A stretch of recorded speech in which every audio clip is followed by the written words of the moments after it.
मैंने हैरानी से ब्रैंडन की तरफ देखा और पूछा, क्या वो तुम्हारी गर्लफ्रेंड नहीं है? ब्रैंडन ने मेरी आंखों में आंखें डालकर देखा। गर्लफ्रेंड शब्द ने उसे थोड़ा ऑकवर्ड महसूस कराया। आखिर वे सब अभी स्टूडेंट्स थे, इसलिए अगर वे वाकई डेटिंग कर रहे होते तो भी वे इसे बहुत डिस्क्रीट रखते। कुछ देर बाद ब्रैंडन ने आखिरकार जिद में कहा, सेरीना और मैं सिर्फ क्लासमेट्स हैं। मैंने कहा, ऐसा नहीं हो सकता। क्या तुम दोनों का रिश्ता बहुत अच्छा नहीं है? उसके बर्थडे पर क्या तुमने सबके सामने ये नहीं कहा था कि तुम दोनों डेटिंग कर रहे हो?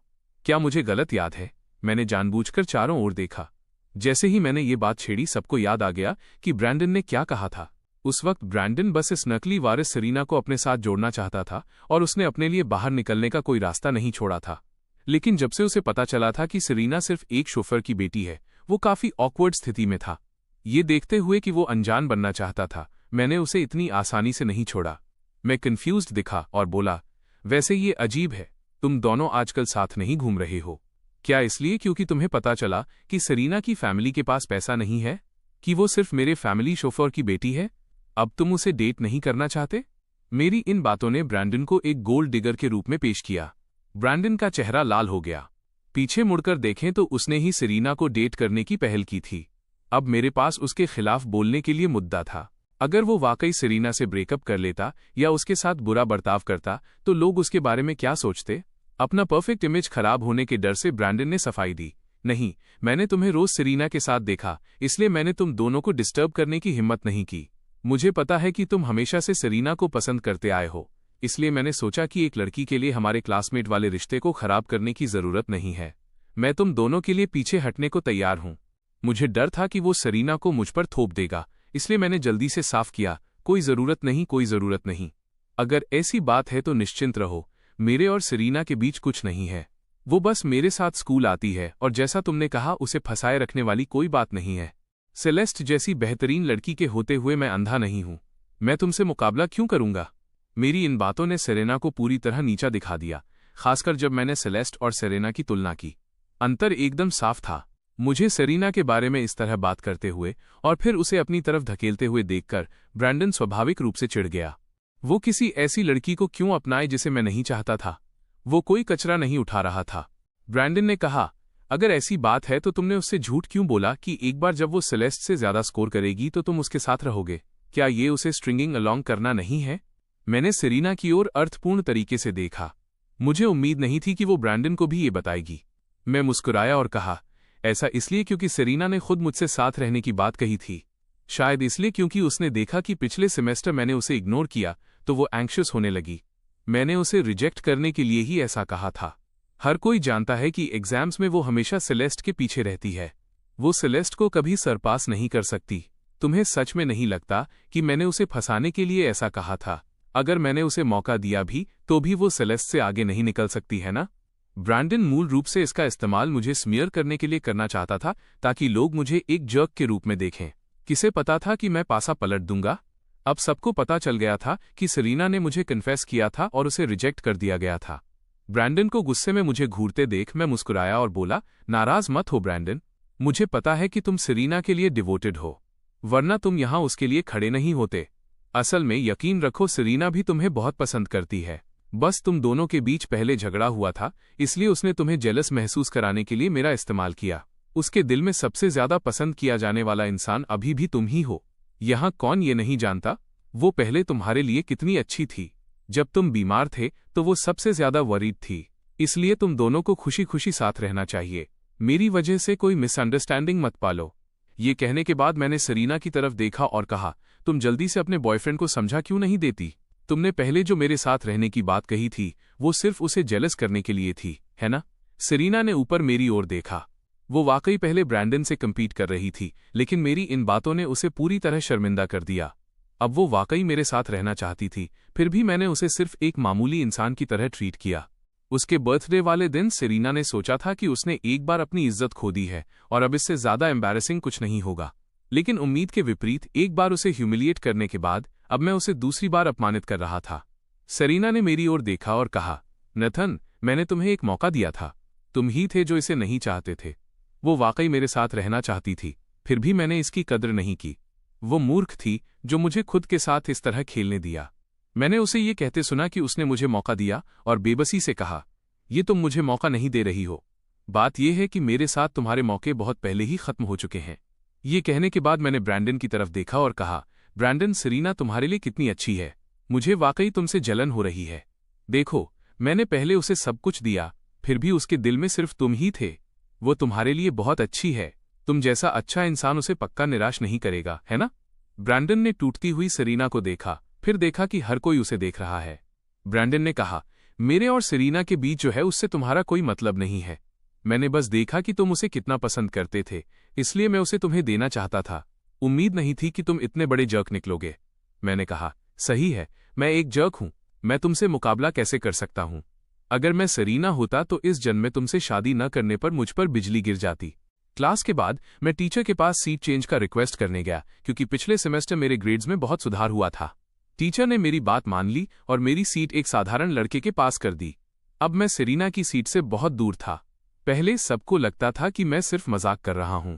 अब मुझे खुद को सेरीना से दूर करते देख उन्हें पता चल गया कि मैं सीरियस था। क्लास के बाद सेरीना खाना खाने नहीं गई। ब्रैंडन उसके पास बैठ गया और उसे देखने लगा। खाना नहीं खा रही? तुम जाओ, मुझे भूख नहीं है।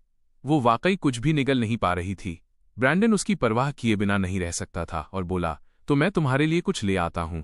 सेरीना ने ब्रैंडन की ओर देखा और पूछा, तुम्हें इतने सारे लोगों के सामने वो सब कहने की क्या जरूरत थी? अगर ब्रैंडन नहीं बोला होता तो बाद में जो हुआ उसमें से कुछ भी नहीं होता। ब्रैंडन को उम्मीद नहीं थी कि सेरीना उस पर गुस्सा होगी। मैं बस तुम्हारे लिए स्टैंड लेने की कोशिश कर रहा था। सेरीना वाकई बहुत अपसेट थी। ब्रैंडन के सामने भी वो खुद पर काबू नहीं रख पा रही थी। सेरीना ने अपने इमोशंस पर काबू नहीं रख पा रही थी।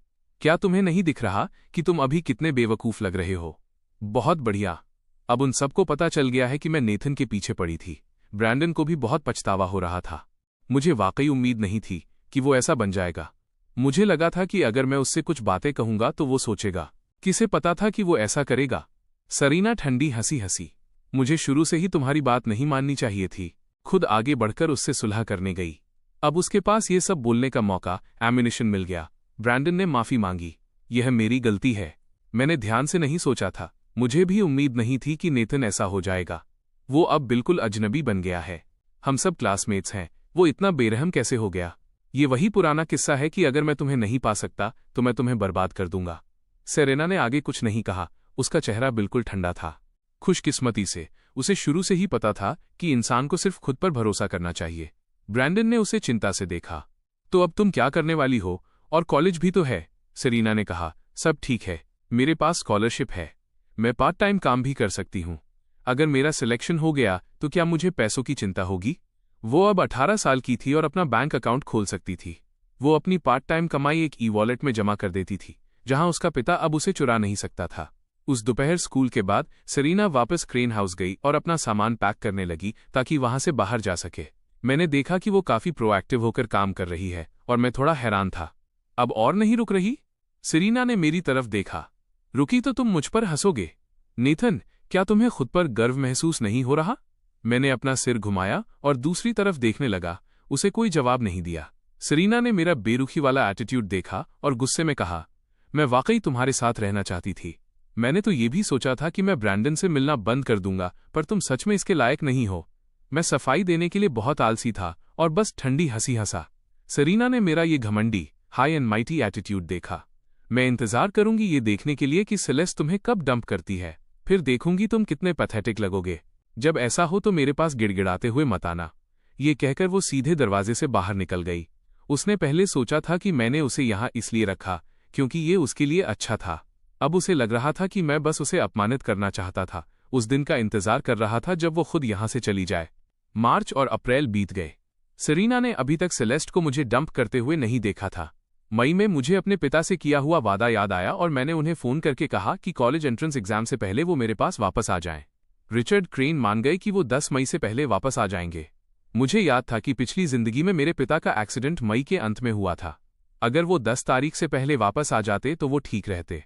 लेकिन उस दोपहर जब मैं स्कूल में ही था, मुझे अंकल थॉर्नटन का फोन आया। नेथन, तुम्हारे पिता का एक्सीडेंट हो गया है। मैंने फोन रखा, टीचर को बताया और सीधे क्लासरूम से निकल गया। सेरीना और ब्रैंडन ने मुझे बाहर जाते देखा और दोनों ने मेरी तरफ सिर उठाकर देखा। ब्रैंडन ने पूछा, वो कहाँ जा रहा है?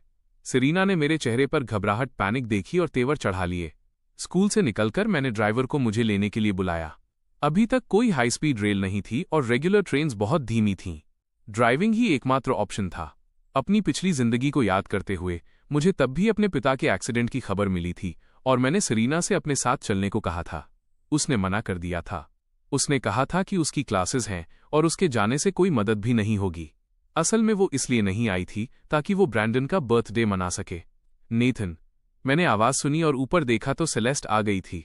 वो कार से उतरी और मुझसे बोली, अंदर बैठो। मुझे उम्मीद नहीं थी कि वो इस वक्त यहां आ जाएगी। उसे देखकर मुझे थोड़ा दुख हुआ और मैंने कहा, मेरे पिता का एक्सीडेंट हो गया है। सेलेस्ट ने सिर हिलाया। मुझे पता है, मैंने अपने कजिन से सुना, इसलिए मैं तुम्हें लेने आई हूं। मैंने उसकी बात सुनी और कार में बैठ गया। पिछली जिंदगी में सरीना के बेरुखी वाले रिएक्शन के मुकाबले सेलेस्ट का एटीट्यूड बहुत ही भरोसेमंद, रिलायबल था और उसने मुझे सुकून पहुंचाया। बात बस इतनी थी कि भले ही मैं इस सबसे एक बार गुजर चुका था, फिर भी मैं इस हकीकत का सामना नहीं कर पा रहा था। जब मेरा दोबारा जन्म रीबॉर्न हुआ था तो मेरे पिता का फिर से एक्सीडेंट क्यों हुआ, और उनके एक्सीडेंट की टाइमिंग भी इस बार काफी पहले थी। कार की खिड़की से टिककर मैं अपनी कलाई को कसकर पकड़ने की कोशिश कर रहा था, खुद को कांपने शेकिंग से रोकना चाहता था। मेरे पिता इस दुनिया में मुझे सबसे ज्यादा प्यार करने वाले इंसान थे। मेरी पिछली जिंदगी की तबाही उनके जाने के बाद ही शुरू हुई थी। मैं बस चाहता था कि वो रुक जाए। बाहर बारिश हो रही थी। सेलेस्ट ने देखा कि मैं कुछ बोल नहीं रहा हूं। उसने पानी लिया, ढक्कन खोला और मुझे पकड़ा दिया। नेथन, थोड़ा पानी पियो। मैंने सेलेस्ट की तरफ देखा। मैंने उसका पानी नहीं लिया, बस लाल आंखों से उसे देखता रहा। मुझे प्यास नहीं है। सेलेस्ट बोली, अभी पहुंचने में थोड़ा वक्त लगेगा। मिस्टर क्रेन पक्का ठीक हो जाएंगे। अगर वहां से कोई भी खबर आई तो मेरा कजिन मुझे फौरन कॉल करेगा। तुम ज्यादा चिंता मत करो। उसे इतनी देर तक मुझे दिलासा कंफर्ट देते देख मैंने पानी लिया और थोड़ा पिया। सेलेस्ट ने मेरी तरफ देखा। उसे पता था कि मेरे दिल में कितना दर्द है। वो इस एहसास को बहुत अच्छी तरह समझती थी। उसने एक बार अपनी माँ को अपनी आंखों के सामने मरते देखा था। वो उसके बचपन की सबसे खौफनाक याद थी। हम हॉस्पिटल पहुंचे। रात के 9 बज चुके थे। अंकल थॉर्नटन ने मुझे और सेलेस्ट को अंदर आते देखा और पास आए। तुम आ गए। मेरी आवाज भारी होर्स हो गई थी। अंकल, मेरे पिता कैसे हैं? अंकल थॉर्नटन ने कहा, खुशकिस्मती से इमरजेंसी ट्रीटमेंट वक्त पर मिल गया। वो फिलहाल खतरे से बाहर हैं। अभी ज्यादा चिंता मत करो। वाकई? भले ही अंकल थॉर्नटन ने ऐसा कहा था, पर मैंने अनजाने में फिर से पूछ लिया। अंकल थॉर्नटन बोले, वो सच में ठीक है? अभी उन्हें होश नहीं आया है। चलो मैं तुम्हें उनसे मिलवाने ले चलता हूं। मेरी पिछली जिंदगी में भी जिस इंसान ने मुझे पिता के एक्सीडेंट के बारे में बताया था वो अंकल थॉर्नटन ही थे। मैंने उनसे पूछा, अंकल थॉर्नटन, आप यहां कैसे? अंकल थॉर्नटन बोले, मैं यहां हाल ही में कुछ मीटिंग्स के लिए आया था और इत्तेफाक से तभी तुम्हारे पिता का एक्सीडेंट हो गया। मैंने आगे पूछा, मेरे पिता को हुआ क्या था? अंकल थॉर्नटन ने जवाब दिया, पिछले कुछ दिनों से बहुत तेज बारिश हो रही है। वहां लैंडस्लाइड हो गई थी। किस्मत से मैं वक्त पर पहुंच गया। मैंने पहले ही ट्रीटमेंट के लिए सबसे अच्छे डॉक्टर्स को बुला लिया है। यहाँ का मेडिकल एनवायरनमेंट उतना अच्छा नहीं था जितना लेकवुड का, पर अंकल थॉर्नटन के अभी भी कुछ कनेक्शंस थे। उनके भरोसे के साथ रिचर्ड क्रेन अब खतरे से बाहर थे। मैं अपने पिता को देखने गया। देखा कि वो अभी भी बिस्तर पर लेटे हुए हैं। फिर मैं सेक्रेटरी यान से मिलने गया। वो बिस्तर पर लेटी हुई थी। उसके घावों पर पट्टी बंधी थी। मुझे अंदर आता देख वो उठकर बैठना चाहती थी। यंग मास्टर, मैंने कहा, बस तुम लेटी रहो, मैं बस तुम्हें देखने आया था। उसने पूछा, मिस्टर क्रेन कैसे हैं? क्या उन्हें होश आ गया? मैंने सिर हिलाया, अभी नहीं, मेरे पिता को काफी गंभीर चोटें आई हैं। सेक्रेटरी यान ने अपना सिर झुका लिया। हमें बारिश में बाहर नहीं जाना चाहिए था, पर वो बाहर जाने की जिद पर अड़े थे। उन्होंने यहां तक कहा। मैंने बीच में ही पूछा, क्या कहा? सेक्रेटरी यान ने मेरी तरफ देखा। मिस्टर क्रेन ने कहा कि उन्होंने 10 तारीख से पहले तुमसे मिलने वापस आने का वादा किया है, इसलिए उन्हें अपना काम खत्म करना ही होगा। ये शब्द कहते समय सेक्रेटरी यान की आंखों में एक तरह का इल्जाम था। अगर मेरी वजह से नहीं होता तो रिचर्ड क्रेन का ये एक्सीडेंट नहीं होता। सेक्रेटरी यान को मेरी तरफ देखते देख मैं तुरंत समझ गया कि उनका क्या मतलब है।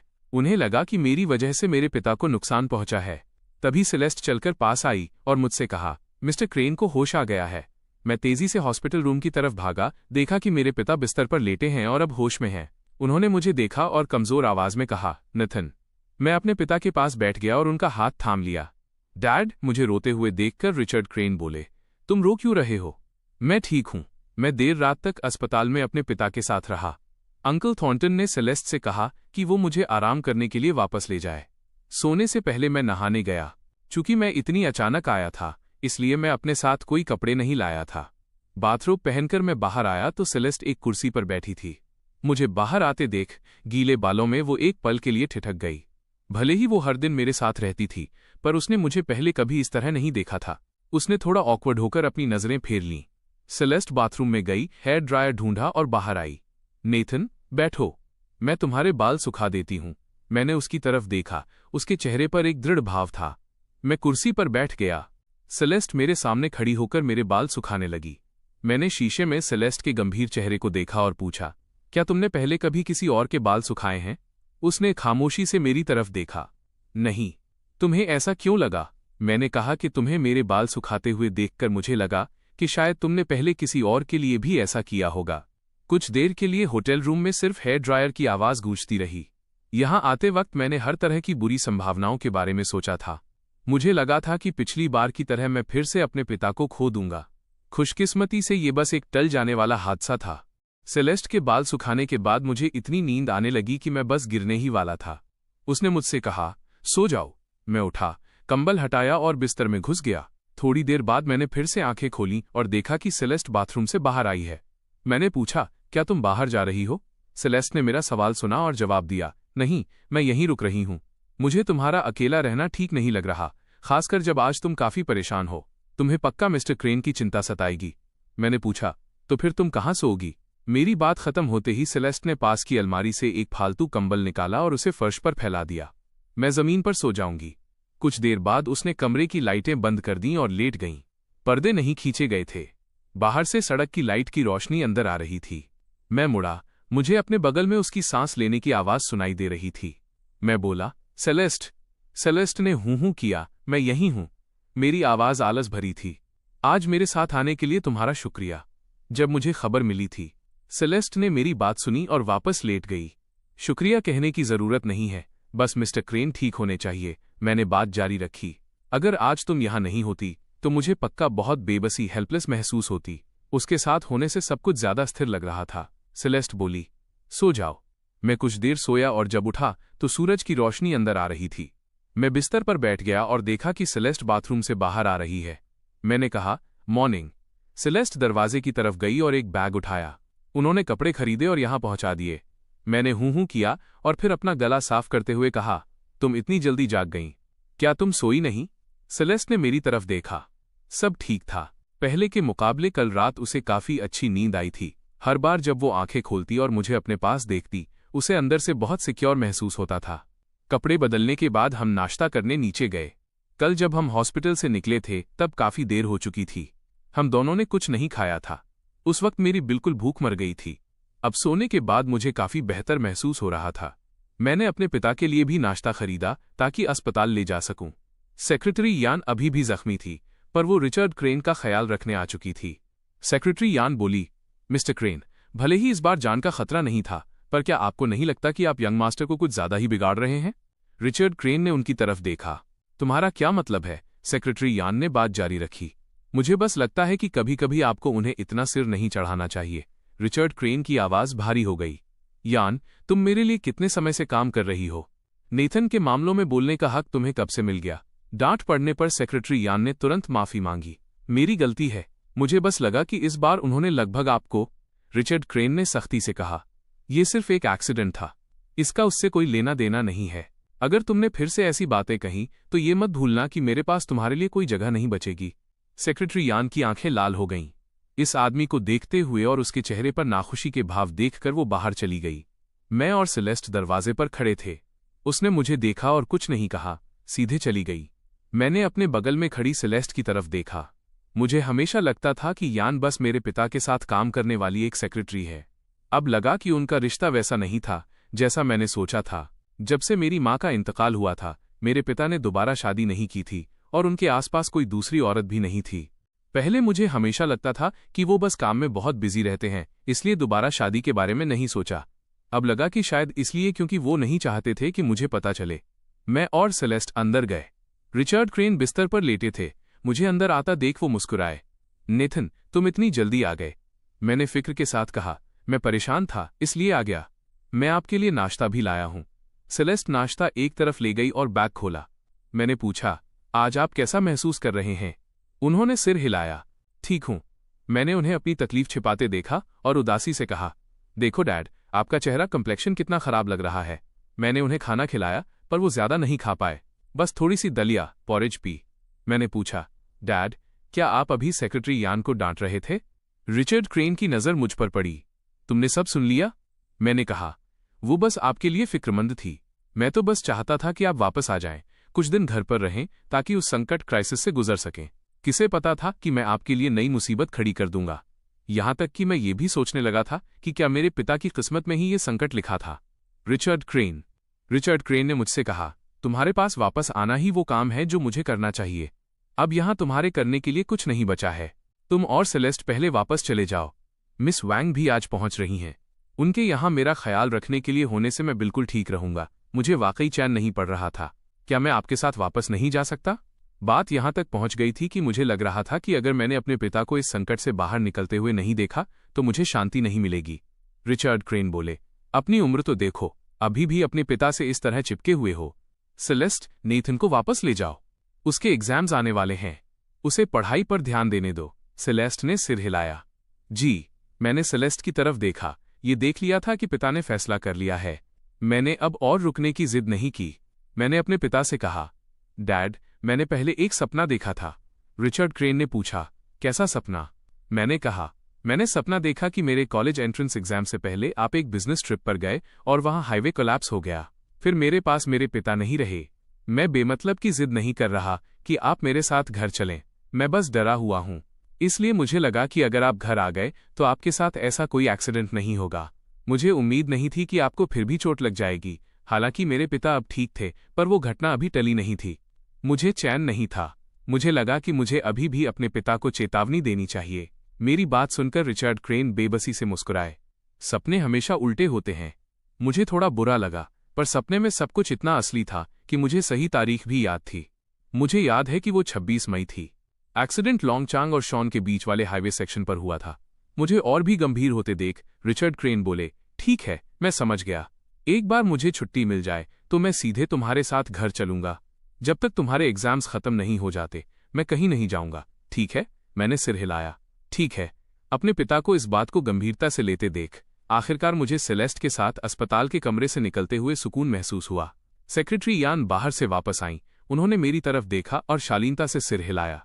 भले ही उन्हें मुझसे समस्या थी, पर वो भी नहीं चाहती थी कि रिचर्ड क्रेन उन्हें काम से निकाल दें। दोपहर हो चुकी थी, इसलिए मैं और सेलेस्ट लेकवुड वापस आ गए। मैं अपने कमरे में गया और बिस्तर पर लेट गया। सेलेस्ट ने देखा कि मैं उसे बिल्कुल भी आउटसाइडर की तरह ट्रीट नहीं कर रहा हूं, तो उसने कहा, शायद मुझे नीचे तुम्हारा इंतजार करना चाहिए।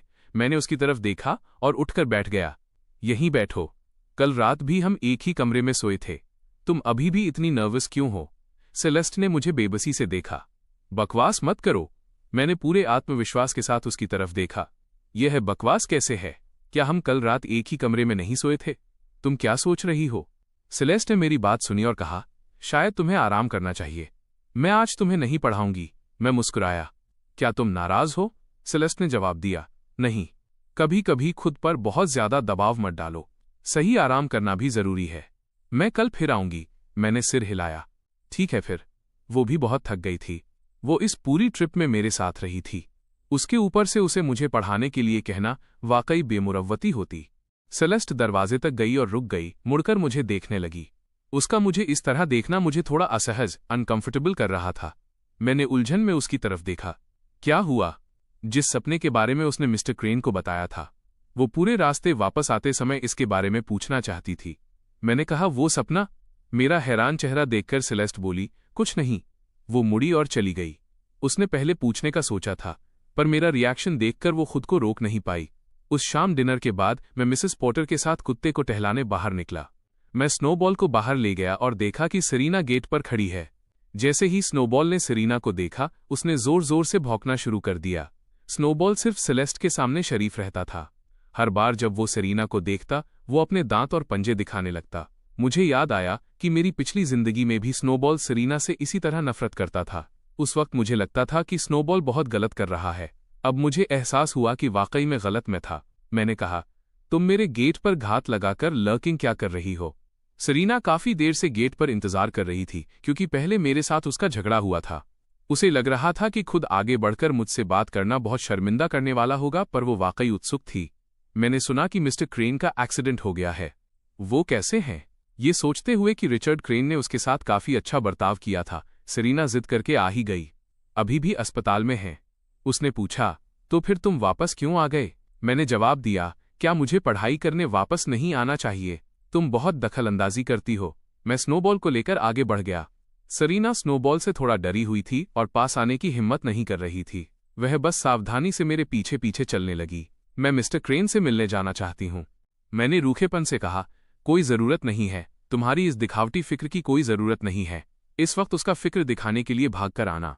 किसे पता था कि उसके दिल में क्या साजिश चल रही थी। एक्सीडेंट से पहले मुझे याद नहीं आया था, पर अब जब मेरे पिता का अभी अभी एक्सीडेंट हुआ था, मुझे तुरंत अपनी पिछली जिंदगी से सेरीना का असली चेहरा याद आ गया। सेरीना से ज्यादा कुछ कहे बिना मैं सीधे कुत्ते के साथ खेलने लगा। मिसेस पोर्टर ने सेरीना की तरफ देखा। मिस सेरीना, आपको अब वापस जाना चाहिए। हमारे यंग मास्टर की अब मंगेतर फियोंस है। आपका इस तरह उनसे मिलने आना लोग गलत समझेंगे। सेरीना ने पूछा, क्या सेलेस्ट मिस्टर क्रेन से मिलने गई थी? मिसेस पोर्टर ने जवाब दिया, मिस्टर क्रेन लॉन्गचैंग में भर्ती थे। मिस सेलेस्ट उनके साथ गई थीं। वे आज ही वापस आए हैं। मिस सेलेस्ट वाकई बहुत दयालु हैं। कॉलेज एंट्रेंस एग्जाम्स आने वाले हैं, फिर भी उन्होंने बिना किसी परेशानी की परवाह किए खुद छुट्टी ले ली। इस दुनिया में शायद ही कोई दूसरी औरत होगी जो यंग मास्टर के लिए उनसे बेहतर हो। मिसेस पॉटर को अपना मजाक उड़ाते सुन सेरीना थोड़ी चिढ़ गई। अगर पहले होता और मुझे कोई बड़ी समस्या होती तो मैं पक्का सबसे पहले उसे ही ढूंढता। उस वक्त उसे मैं बहुत चिड़चिड़ा लगता था, पर अब जब मैंने उसे ढूंढना बंद कर दिया था और हर चीज के लिए सेलेस्ट के पास जाता था, उसे एहसास हुआ कि वो कितना खोया हुआ, लॉस्ट महसूस कर रही है। मैं स्नोबॉल को वापस लेकर आया और देखा कि मिसेस पोर्टर पास में अकेली खड़ी हैं। सेरीना अब वहां नहीं थी। मिसेस पोर्टर ने कहा, मैंने उसे तुम्हारे और मिस सेलेस्ट के लॉन्गचैंग जाने के बारे में बताया। वो थोड़ी परेशान लग रही थी। उसने कुछ नहीं कहा और बस चली गई। मैंने पूछा, मिसेस पोर्टर, क्या आपको लगता है कि सभी औरतें ऐसी ही होती हैं? मिसेस पोर्टर ने पूछा, कैसी?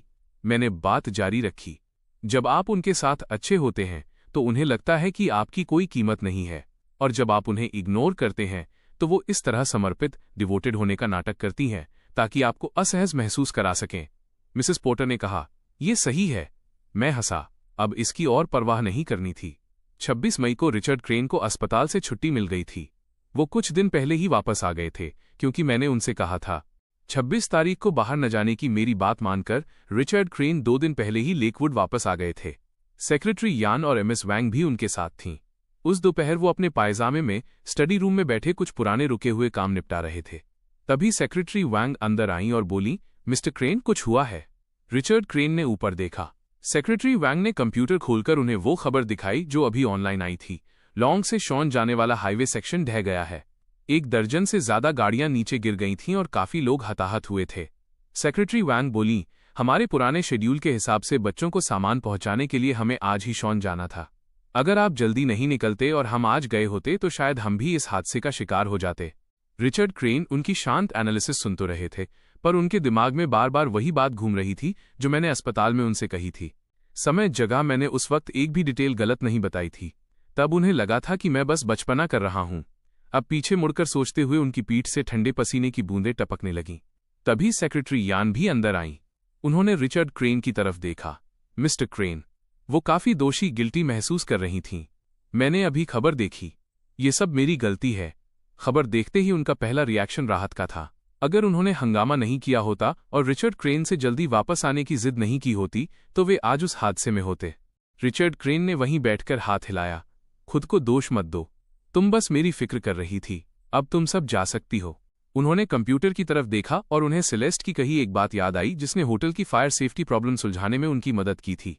इस वक्त सेलेस्ट स्कूल में ही थी। उसकी नज़र भी ऑनलाइन आती इस खबर पे पड़ी। उसने इसे पढ़ा और उसे भी अस्पताल वाली मेरी बात याद आ गई। उस वक्त उसे लगा था कि शायद मैं बस बकवास कर रहा हूं। अब लगा कि वो बकवास बिल्कुल नहीं थी। इसे इंपीरियल होटल वाली घटना से जोड़कर देखें तो ये वाकई दिलचस्प था। मैं स्कूल से बाहर निकला तो देखा सेलेस्ट गेट पर इंतजार कर रही थी। एग्जाम में अब बस कुछ ही दिन बचे थे।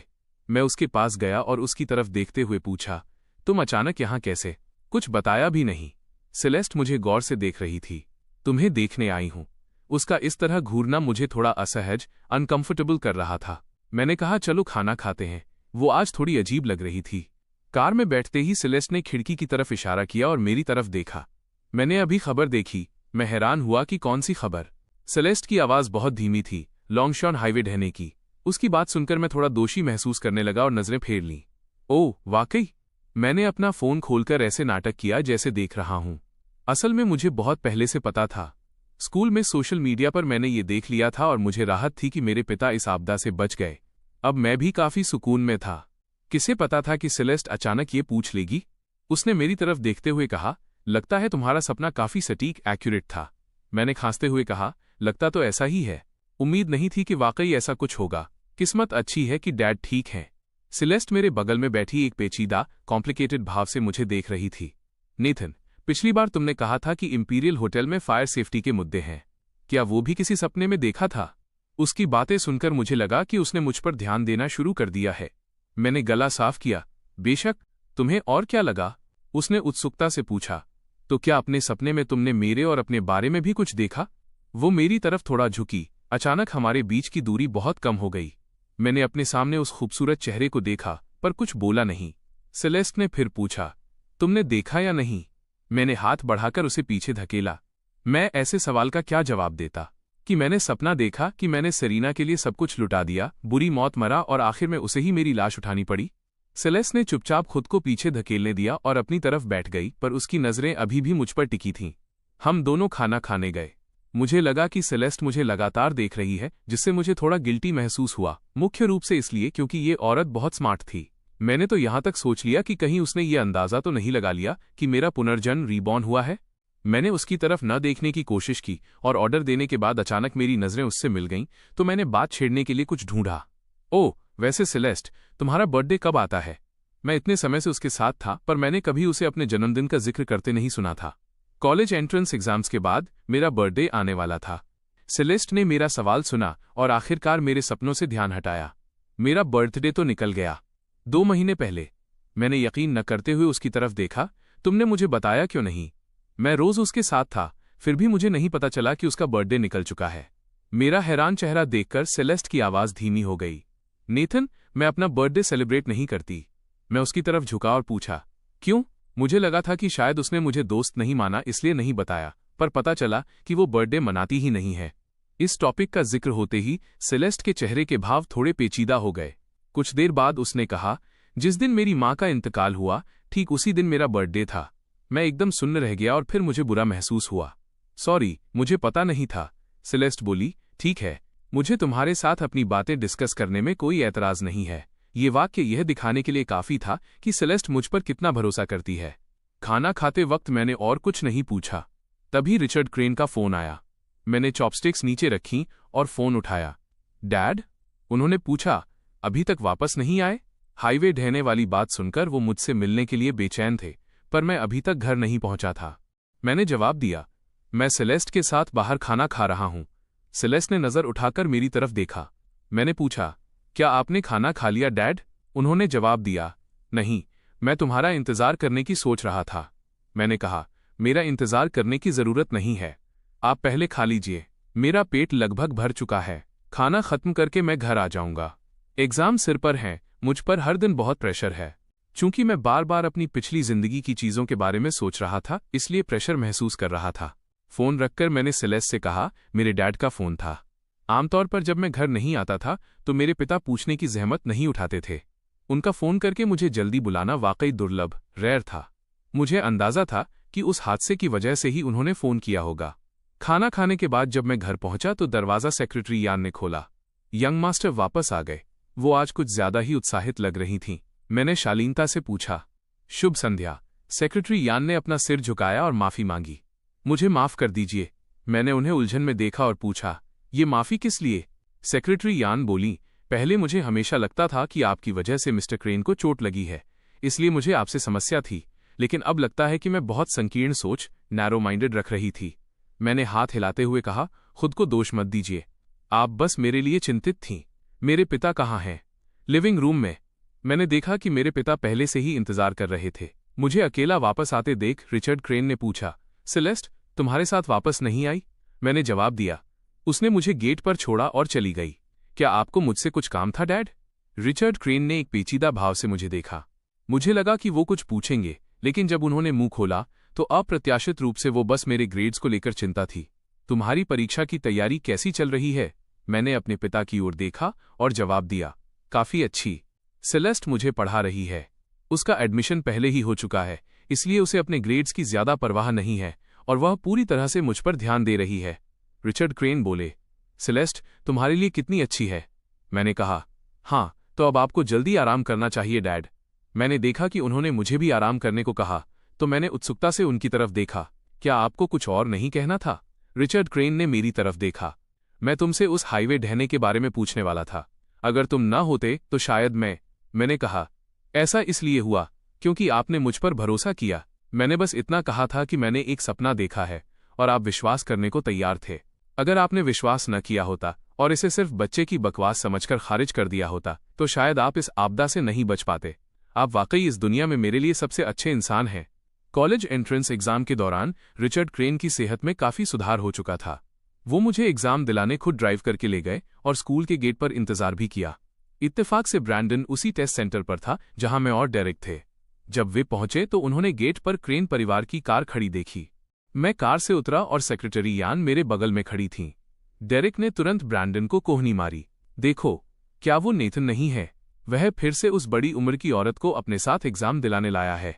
स्कूल में हमेशा से ये अफवाहें थीं कि मुझे एक बड़ी उम्र की औरत ने पाल रखा है, बीइंग केप्ट, लेकिन मैंने कभी सफाई नहीं दी क्योंकि मैं सेलेस्ट के करीब था। लोग ज्यादा कुछ कहने की हिम्मत नहीं करते थे। डेरेक ने अपना फोन निकाला और एक फोटो खींच ली। ब्रैंडन ने उसे देखा। तुम क्या कर रहे हो? डेरेक हंसा, सबूत रख रहा हूं, जाहिर है। एक बार सेलेस्ट इसे देख ले, फिर देखते हैं कि क्या वो नेथन के साथ रहती है या नहीं। भले ही वे सेलेस्ट के स्कूल में नहीं थे, पर कुछ साझा दोस्त तो सबके होते ही हैं। डेरेक ने फोटो खींचते ही भेज दी। कुछ ही देर में ये एम्बर के हाथों में पहुंच गई। एम्बर ने वो फोटो सेलेस्ट को भेजी। सेलेस्ट, चेक करो, क्या ये तुम्हारा बॉयफ्रेंड है? सेलेस्ट ने एक नजर देखा और रिप्लाई किया, हाँ। एम्बर भी मेरे पिता की सेक्रेटरी से कभी नहीं मिली थी और वो आग बबूला थी। वो तुम्हारी पीठ पीछे फिर से उस औरत के साथ घूम रहा है। क्या ये बहुत ज्यादा नहीं है? ये सोचते हुए कि सेलेस्ट हमेशा से मेरे पीछे रही है और अब ऐसी फोटो घूम रही है, वो स्वाभाविक रूप से सेलेस्ट को अंधेरे में नहीं रहने देना चाहती थी। उसे पहले लगा था कि मेरे साथ गलत हो रहा है। सेलेस्ट ने फोटो देखी और एम्बर से पूछा, तुम्हें ये फोटो किसने भेजी? मैंने सुना है कि ये वेस्टब्रुक हाई से भेजी गई है। सेलेस्ट ने कहा, तो फिर पूरी डिटेल पता करो। जी सेलेस्ट। सेलेस्ट जो भी कहती एम्बर स्वाभाविक रूप से वैसा ही करती। 9 जून को स्कूल का ग्रेजुएशन सेरेमनी था। रिचर्ड क्रेन को अभिभावक प्रतिनिधि, पेरेंट रिप्रेजेंटेटिव के रूप में आमंत्रित किया गया था। मेरे सीनियर ईयर में मेरे ग्रेड्स में जबरदस्त सुधार हुआ था। इसके अलावा रिचर्ड क्रेन हमेशा स्कूल के गरीब छात्रों की मदद करते थे और लेकवुड में उनका एक रुतबा था। बाहर जाने से पहले मेरे पिता ने कई बार कपड़े बदले। नेथन, तुम्हें ये आउटफिट कैसा लग रहा है? मैंने बेबसी से कहा, डैड, आप बस एक पेरेंट मीटिंग में जा रहे हैं, क्या आपको इतना गंभीर होने की जरूरत है? मेरे पिता बोले, पर मैं तुम्हें शर्मिंदा नहीं कर सकता। तुम इतने शानदार, आउटस्टैंडिंग हो। मुझे वाकई तुम पर गर्व है। पहले जब टीचर्स उन्हें फोन करते थे तो हमेशा खराब ग्रेड्स और मुझे सुधारने के लिए होता था। अब वे कभी कभी मेरी तारीफ करने के लिए फोन करते थे, जो काफी असामान्य था। मैंने अपने पिता को इस तरह देखा, आपने इतने कपड़े बदले हैं, मुझे लगता है कि ये सभी अच्छे लग रहे हैं। रिचर्ड क्रेन ने कहा, ठीक है, तुम पहले चलो, मैं तैयार होकर आता हूं। मुझे लगता है कि मुझे अभी भी ये वाला बदल लेना चाहिए। ये कहकर वो फिर से कपड़े बदलने चले गए। मुझे अकेले ही पहले स्कूल जाना पड़ा। जैसे ही मैं पहुंचा, किसी ने मुझे देखा और उत्सुकता से पूछा, नेथन, क्या सेलेस्ट को पता है कि तुम्हें उस बड़ी उम्र की औरत ने पाल रखा है? मैंने उस लड़की की तरफ देखा जिसने ये कहा था। उनमें से कई लोग एक साथ खड़े होकर मेरा मजाक उड़ा रहे थे, जैसे भीड़ में होने से उन्हें सुरक्षा मिलेगी। मैंने उस लड़की की तरफ इशारा किया, यहां आओ। लड़की ने मेरी बात सुनी और कहा, क्या? मैं तो बस सच बोल रही हूं। वह औरत तुम्हें एग्जाम दिलाने ले गई थी। फोटो पूरे इंटरनेट पे है। क्या तुम इनकार करने वाले हो?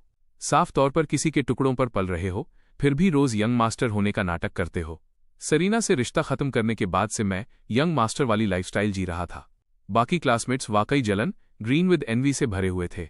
अब ये जानकर कि मुझे पाला जा रहा है और ग्रेजुएशन करीब होने की वजह से अब कोई दिखावा नहीं कर रहा था।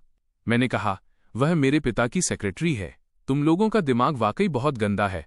सबने मेरी बात सुनी और सोचा कि मैं डींगे मार रहा हूं। पिता की सेक्रेटरी? जरूर। अगर वो वाकई तुम्हारे पिता की सेक्रेटरी होती तो क्या तुम इतने समय तक सबको इस तरह बात करने देते बिना कोई सफाई दिए? मैं हंसा। तुम देखो, अब भी जब मैं समझा रहा हूं तुम लोग यकीन नहीं कर रहे हो। क्या मुझे अभी भी सफाई देने की जरूरत है? मुझे भैंस के आगे बीन बजाना, कास्टिंग पर्ल्स बिफोर स्वाइन पसंद नहीं है। अगर तुम्हें मुझ पर यकीन नहीं है तो जाकर सेरीना से पूछ लो, वो मेरी पारिवारिक स्थिति को सबसे अच्छी तरह जानती है। उस व्यक्ति ने कहा, सेरीना ने पहले ही कह दिया है कि वो औरत ही तुम्हें पाल रही है, क्या उसकी बात झूठी हो सकती है? मैं तुरंत सेरीना को ढूंढने गया। वो ब्रैंडन के साथ थी क्योंकि वे स्टूडेंट रिप्रेजेंटेटिव थे। उन दोनों की परफॉर्मेंस भी थी। मुझे अंदर आते देख ब्रैंडन चिल्लाया, नेथन, कुछ दिन पहले टेस्ट सेंटर पर तुम्हें उस औरत के साथ देखकर। ब्रैंडन मुझे अपमानित होते देखने का इंतजार कर रहा था। पिछले कुछ दिनों से मेरे और उस औरत के बीच की बात को लेकर हर कोई मेरी पीठ पीछे बातें कर रहा था। ब्रैंडन ने मुझे देखा और तुरंत खुद को श्रेष्ठ सुपीरियर महसूस करने लगा। भले ही मेरे पास बहुत पैसा था, पर मैंने उसे खुद नहीं कमाया था। मैं इसके लिए अपना शरीर बेच रहा था।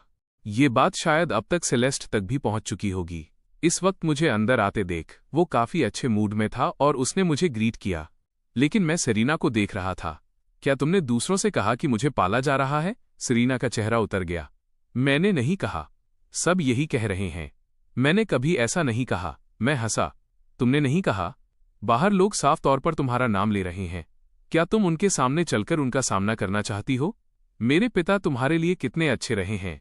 अगर उन्हें पता चला कि तुम स्कूल में मेरे बारे में ऐसी बदनामी स्लैंडर फैला रही हो तो क्या तुम्हें लगता है कि वो तुम्हारी कॉलेज की पढ़ाई का खर्च उठाएंगे?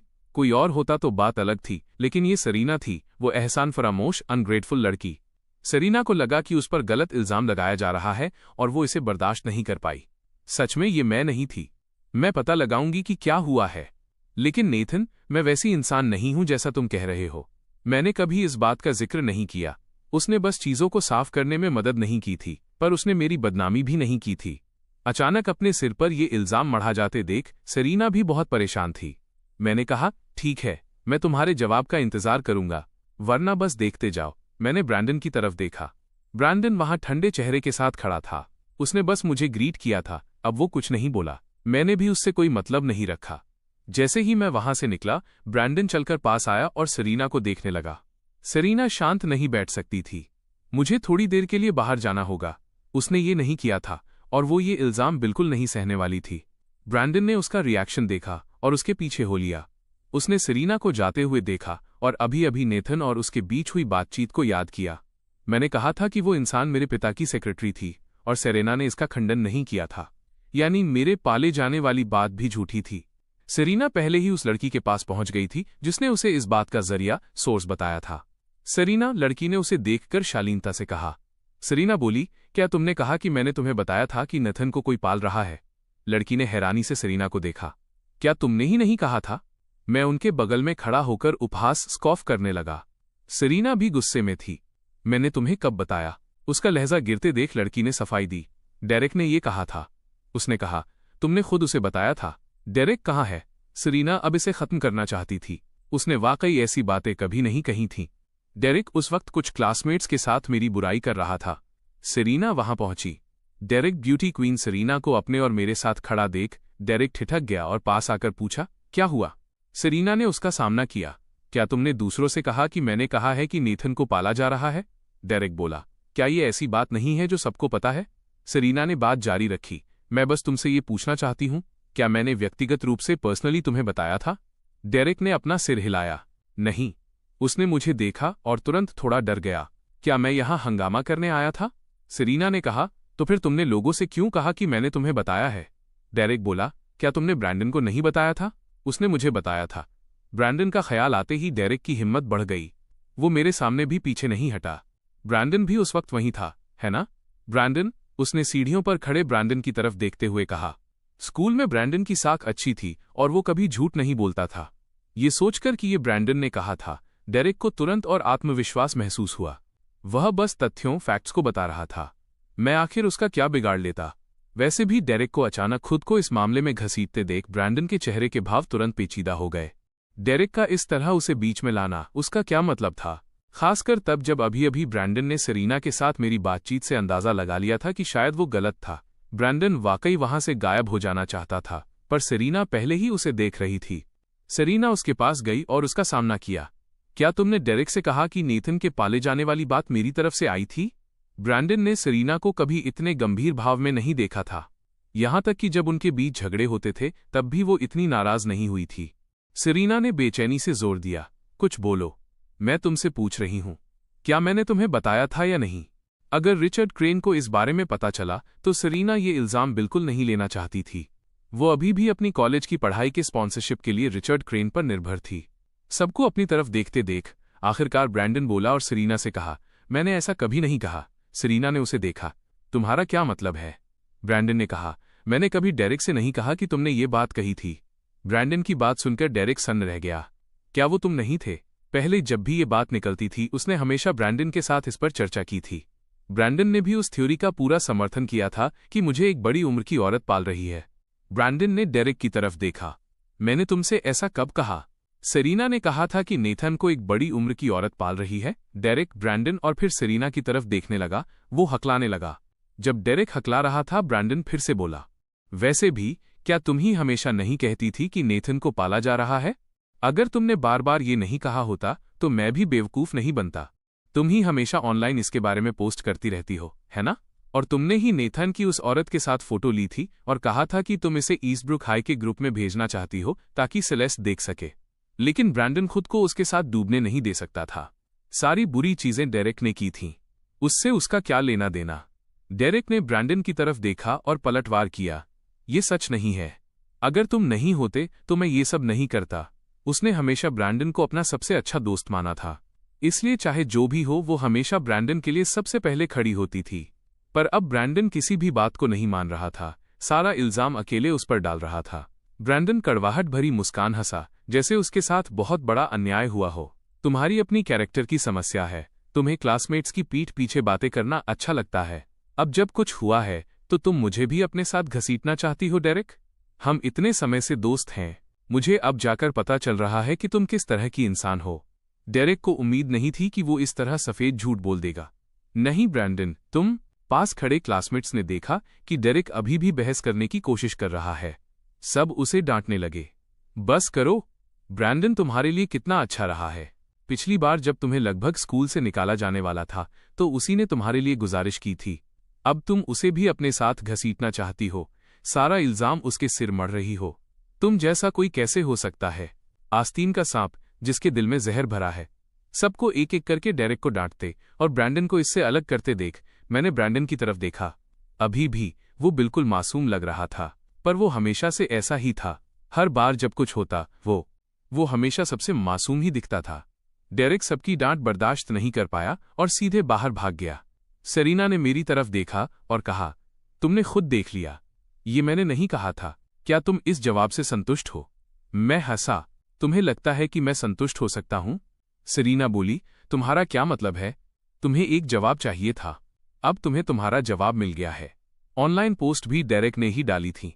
वैसे भी मैंने ये नहीं किया, तो मुझे फंसाने के बारे में सोचना भी मत। तुम्हारे पिता के सामने भी मैं ये बात साफ कर दूंगी। इस मोड़ पर ब्रैंडन भी चलकर पास आया और मुझसे कहने लगा, नेथन, ये सब मेरी गलती है। मुझे तुमसे माफी मांगनी चाहिए। मैंने उसे उत्सुकता से देखा। ओह, वाकई? क्या उसे पता भी था कि माफी क्या होती है? डेरेक के साथ उसके इतने अच्छे संबंध थे, उसने उसके लिए इतने काम किए और वो उसे इतनी आसानी से धोखा दे सकता था। वाकई प्रभावशाली था। ब्रैंडन बोला, ये सब मेरी गलती है। पहले जब डेरेक वो सब कह रही थी, मैं उसे ऑनलाइन पोस्ट करने से नहीं रोक पाया। मुझे कुछ दिन पहले ही पता चला। मैं उससे कहने वाला था कि इसे डिलीट कर दे, पर वो बहुत जिद्दी थी। अगर तुम मुझसे नफरत भी करो तो मैं उसे स्वीकार करूंगा। मैं मजाक उड़ाते हुए हंसा। तो तुम कह रहे हो कि वाकई इसमें तुम्हारा कोई हाथ नहीं है? उसने सच में अपने हाथ पूरी तरह साफ कर लिए थे। ब्रैंडन ने आह भरी। भले ही मेरा इससे कोई लेना देना ना हो, पर आखिर डेरेक मेरी दोस्त है। मैं उसकी तरफ से तुमसे माफी मांगता हूं। उसे एक और मौका दो। मैंने उसके मासूम चेहरे को देखा। ब्रैंडन, मुझे यकीन नहीं है कि इसमें तुम्हारा कोई हाथ नहीं है। ब्रैंडन ने अपना सिर झुका लिया। उसके चेहरे पर अपराध बोध, गिल्ट का एक निशान तक नहीं था। मैं समझ सकता हूं अगर तुम मुझ पर यकीन न करो। अगर कोई मेरे बारे में ऐसी बात करता तो मुझे भी बहुत गुस्सा आता। बस तुम सेरेना को गलत मत समझना, उतना ही काफी है। उसने ये सेरेना की तरफ देखते हुए कहा, जैसे सब कुछ उसकी भलाई के लिए कर रहा हो। सेरीना ने ब्रैंडन को अपनी तरफ देखते देखा और उसे याद आया कि जब पहले वे मेरे पाले जाने की बात कर रहे थे तो उसने उन्हें कभी नहीं रोका था, और अब जब कुछ हुआ तो ब्रैंडन उसे बचा रहा था, जिससे सेरीना का दिल थोड़ा पिघल गया।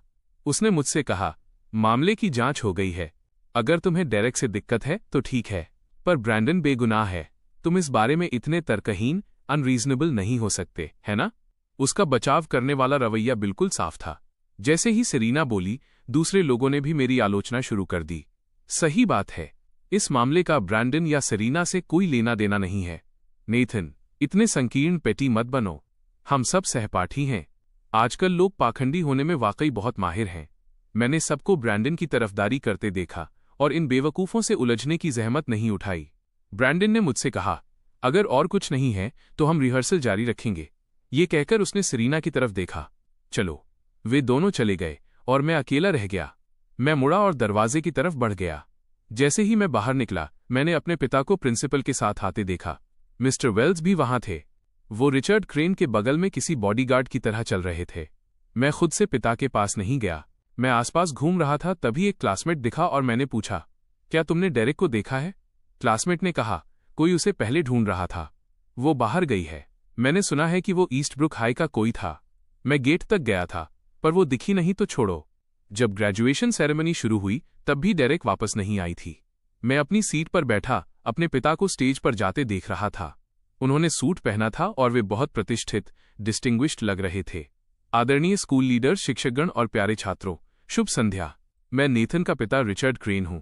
जैसे ही रिचर्ड क्रेन ने बोलना शुरू किया, सब दंग रह गए। रिचर्ड क्रेन ने अपनी बात जारी रखी। शायद आपने पहले मेरा नाम न सुना हो, लेकिन मुझे यकीन है कि हर कोई लेकवुड स्प्रिंग वाटर के बारे में जानता है।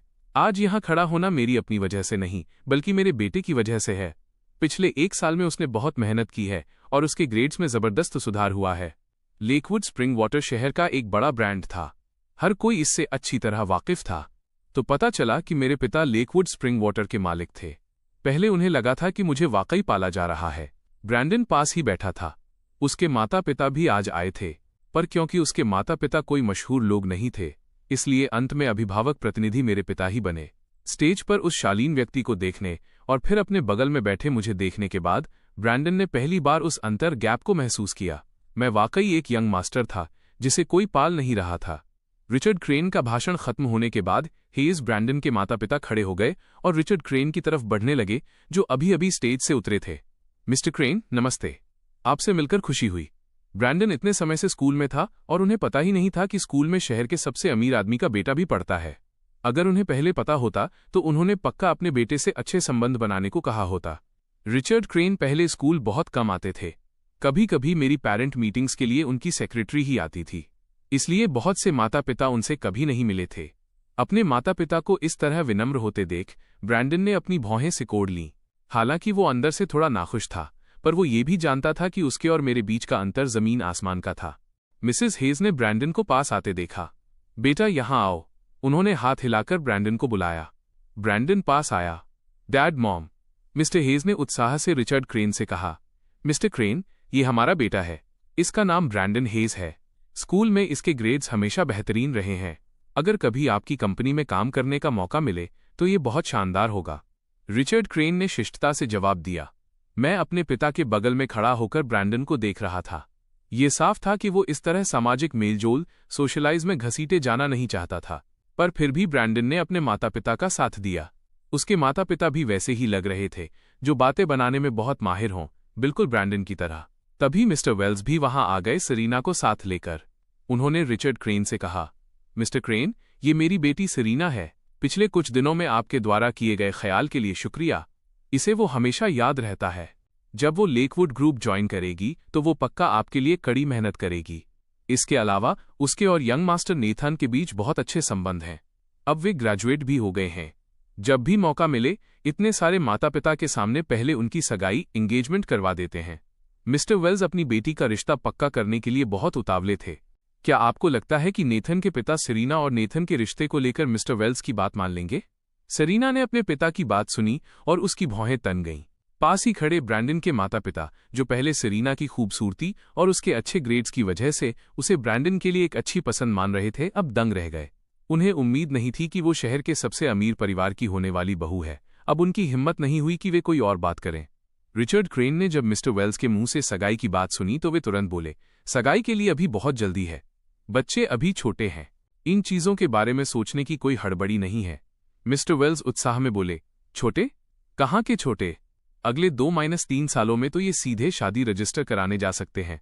मैंने उनकी तरफ देखा और दो टूक शब्दों में कहा, मिस्टर वेल्स, मुझे सेरीना में कोई दिलचस्पी नहीं है और मैं उससे सगाई तो बिल्कुल नहीं करने वाला। वैसे भी उसका पहले से ही कोई पसंदीदा इंसान है। ये सुनकर मिस्टर वेल्स सन्न रह गए। उन्हें पता था कि मेरा इशारा ब्रैंडन की तरफ है, पर उनके लिए ब्रैंडन उनके दामाद बनने के लायक कहाँ था। उन्होंने तुरंत इनकार किया। यह कैसे मुमकिन है? ये लड़की स्कूल में डेट नहीं कर सकती, इसका पूरा ध्यान पढ़ाई पर है नाथान। तुम्हारे अलावा ये किसी और लड़के को पसंद नहीं करती, है ना?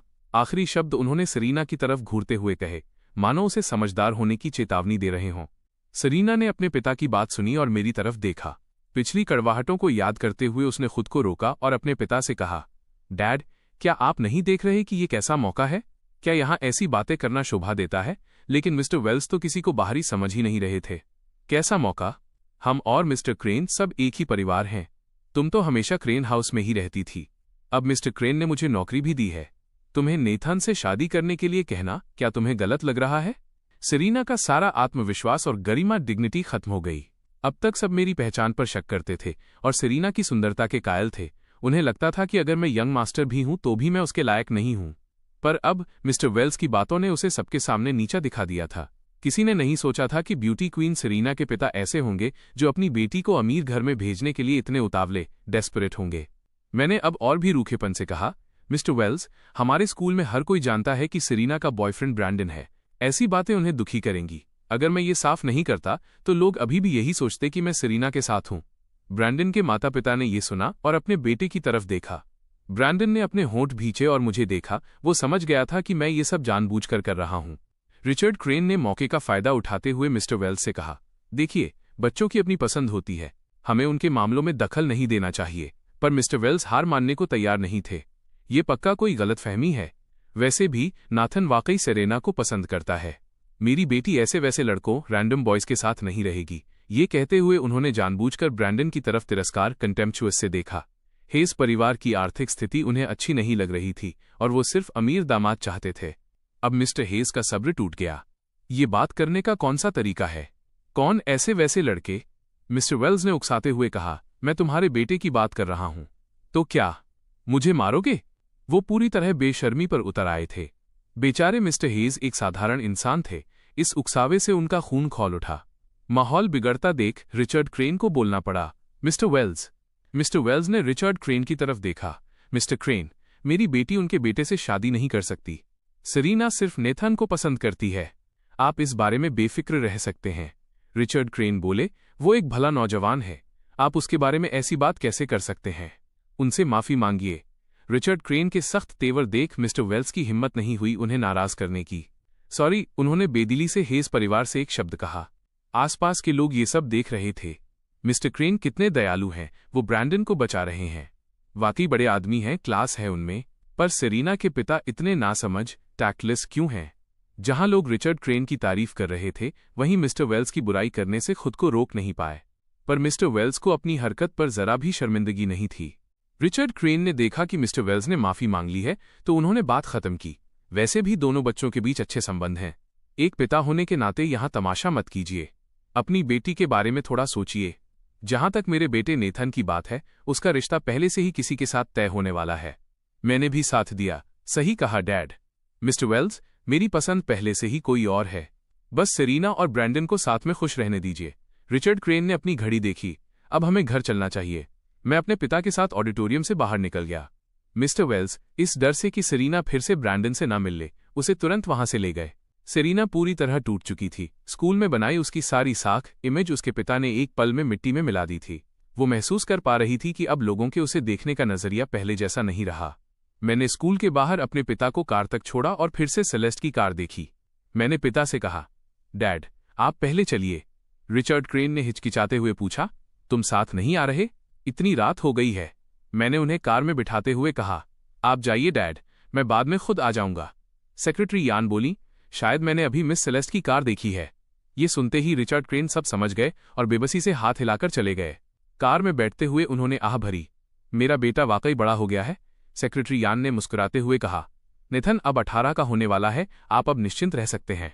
पिता के जाने के बाद मैं पीछे खड़ी कार के पास गया, दरवाज़ा खोला और अंदर बैठ गया। मैंने देखा कि सेलेस्ट सीट पर पीछे झुककर आंखें बंद किए आराम कर रही थीं। मैं उसके बगल में बैठ गया। कुछ पल बाद उसने आंखें खोलीं और एक प्यारी सी मुस्कान के साथ मुझे देखा। तुम कब आए? यहां पहुंचने में 4 घंटे 27 मिनट और 46 सेकंड लग गए। कुछ कहा भी नहीं।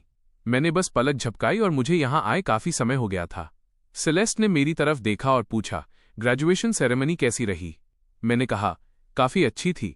मेरे पिता के आने से उन सभी लोगों के मुंह बंद हो गए थे जो मेरे बारे में अफवाहें फैलाते थे कि मुझे किसी ने पाल रखा है। इसलिए मैं भी बहुत अच्छे मूड में था। पहले मुझे परवाह नहीं थी कि वे क्या कहते हैं, वैसे भी मैंने ऐसा कुछ नहीं किया था। मैंने सेलेस्ट से कहा, आज मेरे पिता आए थे। सेलेस्ट ने सिर हिलाया।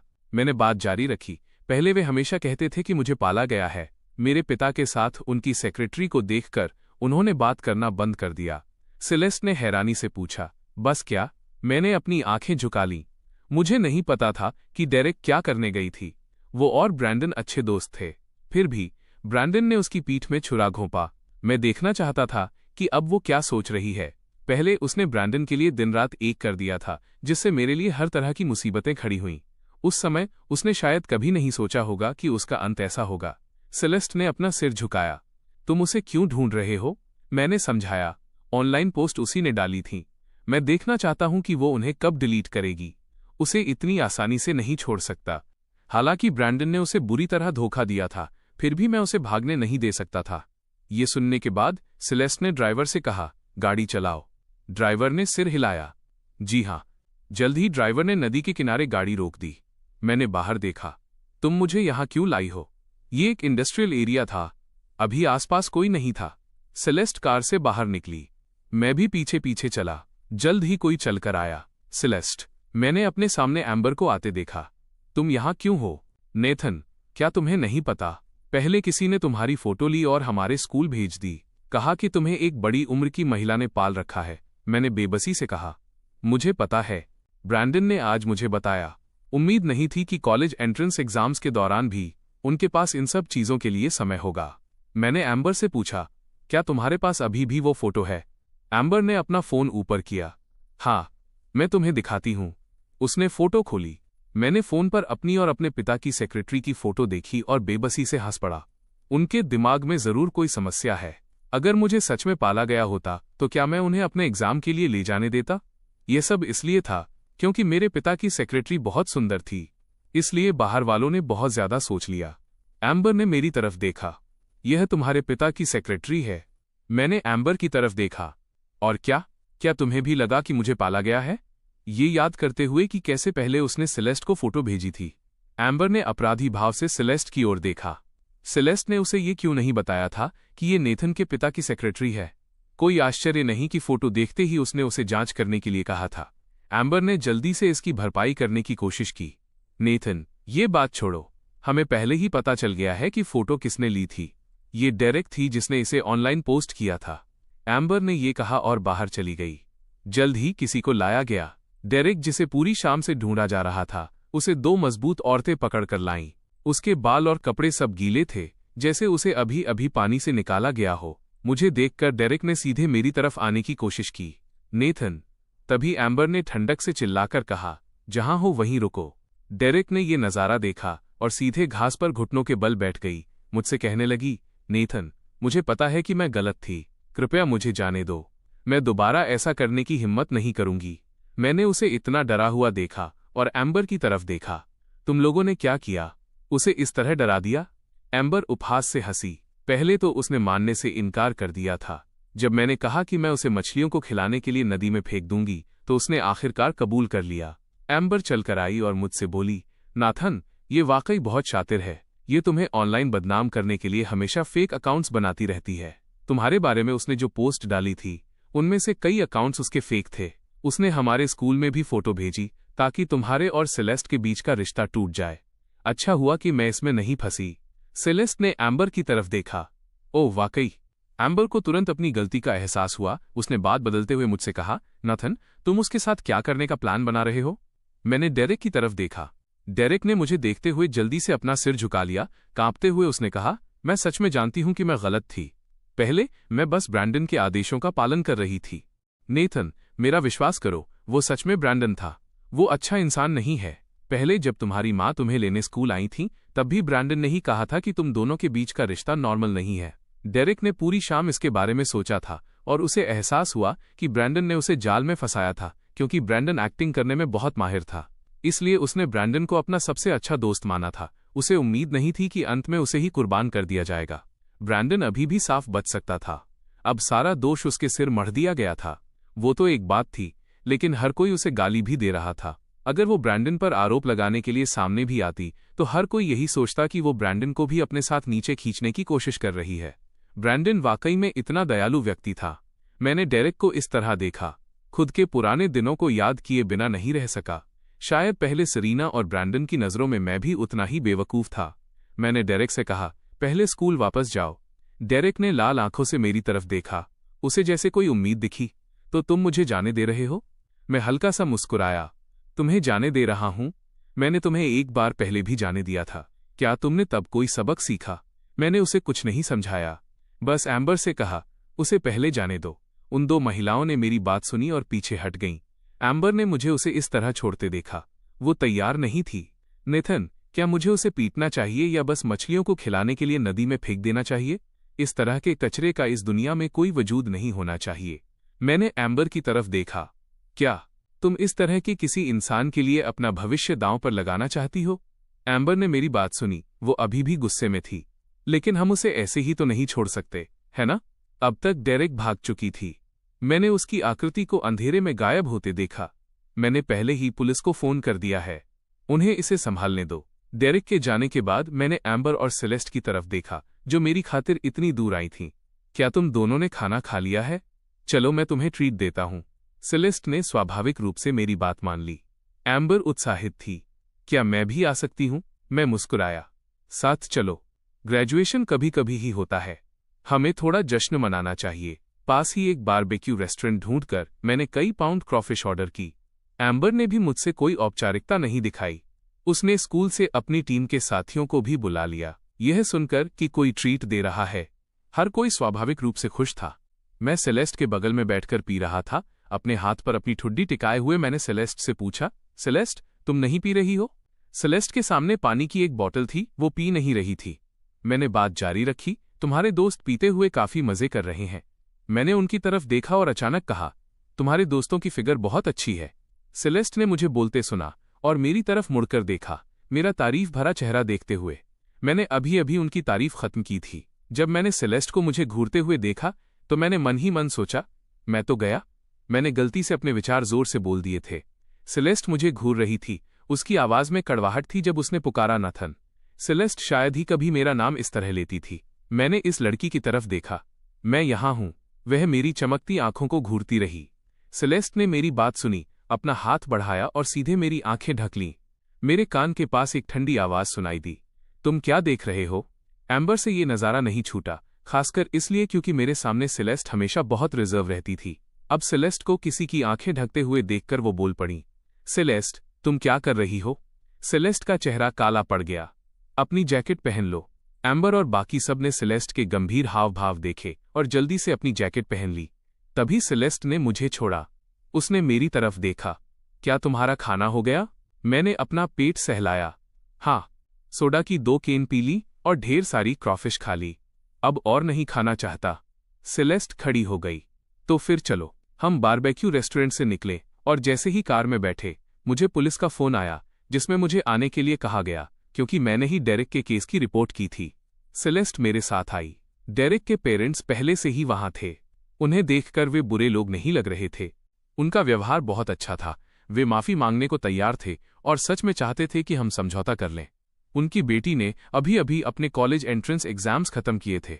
उसकी जिंदगी अभी शुरू ही हुई थी। अगर मैं समझौता नहीं करता तो डेरेक को न केवल हर्जाना देना पड़ता, बल्कि उसका क्रिमिनल रिकॉर्ड भी बन जाता। डेरेक के पेरेंट्स की दयनीय हालत देखकर मुझे उनके लिए बहुत दुख हुआ। दुख महसूस करने के बाद मैंने अपना इरादा जताया कि मैं बिल्कुल भी समझौता नहीं करूंगा। न केवल मैं समझौता नहीं करूंगा, बल्कि मैं डेरेक पर मुकदमा चलाने के लिए एक वकील भी रखूंगा, ताकि उसे कड़ी से कड़ी सजा मिल सके। सब कुछ होने के बाद मैं सेलेस्ट के साथ घर चला गया।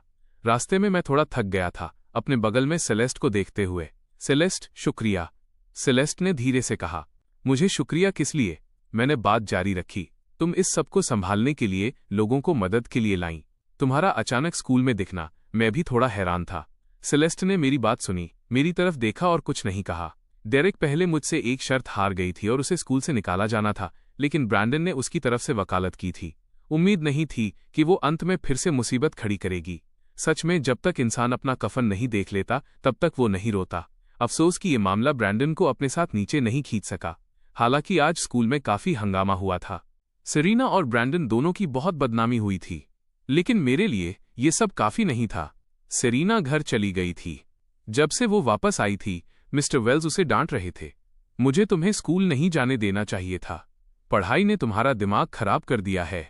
उस हेज लड़के में क्या खास है? तुम्हें लगता है कि एक गरीब लड़के को ढूंढने का मतलब है कि वो तुम्हारे साथ अच्छा व्यवहार करेगा? मिस्टर वेल्स बोलते बोलते और उत्तेजित हो गए। तुम्हारी माँ को भी उस समय लगता था कि मैं बहुत गरीब हूँ, इसीलिए वो एक अमीर आदमी को ढूंढने के लिए न्यूयॉर्क भाग गई। देखो, क्या उसे अब तुम्हारी परवाह भी है? तुम छोटी बदमाश, मैं ये तुम्हारे भले के लिए कर रहा हूँ। कॉलेज जाने की जहमत भी मत उठाओ, ये वैसे भी बेकार है। ये सोचकर कि कैसे रिचर्ड क्रेन ने आज इतने लोगों के सामने उन्हें ठुकरा दिया था, मिस्टर वेल्स अंदर से बहुत परेशान थे। वे इतने करीब थे। क्रेन परिवार की संपत्ति लगभग उनकी होने वाली थी, लेकिन सेरीना ने अवसर बर्बाद कर दिया।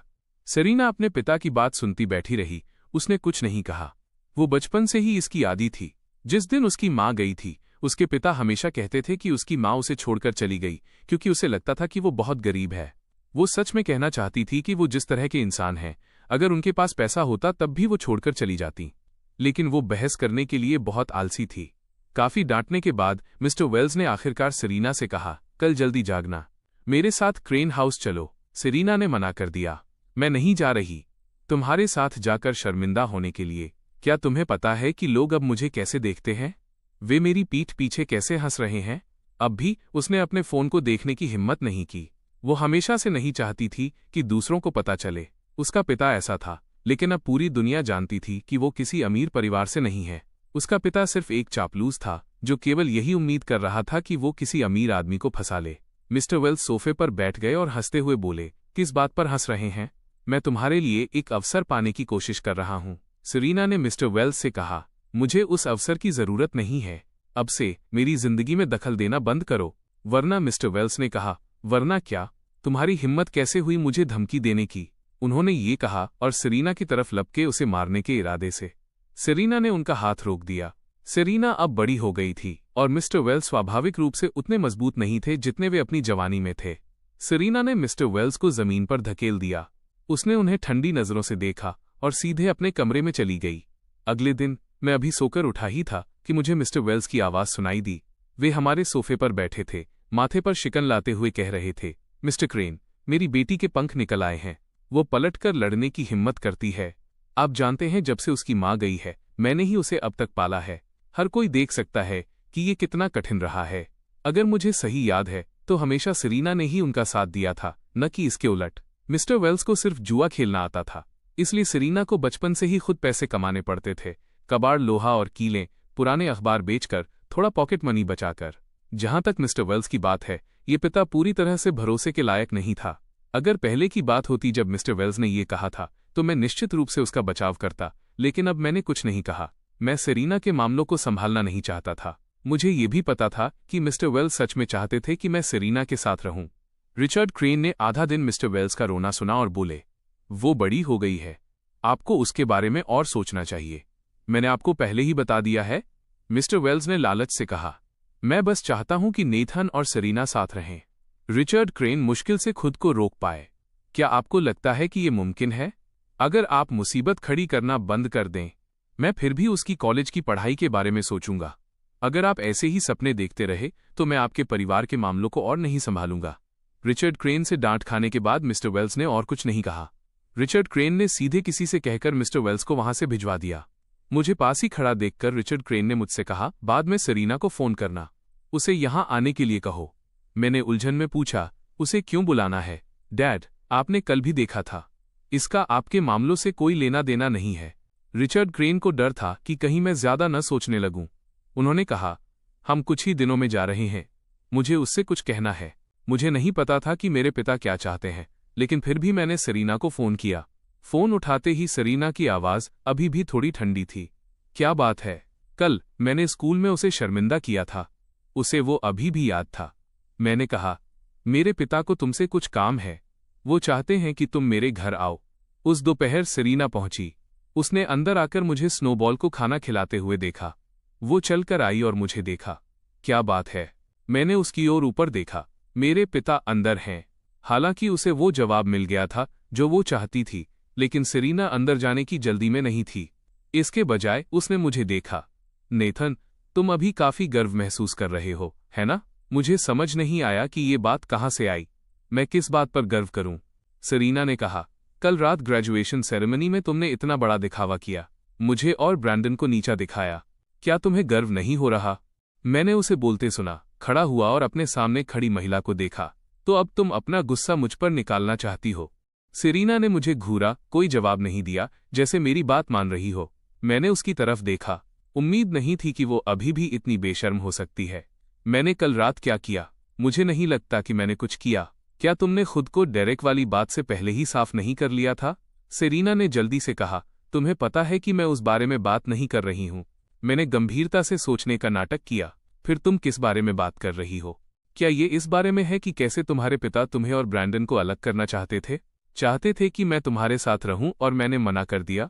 सेरीना ने कहा, तुम बस हाँ करने का नाटक तो कर ही सकते थे। मेरे पिता बस बात कर रहे थे।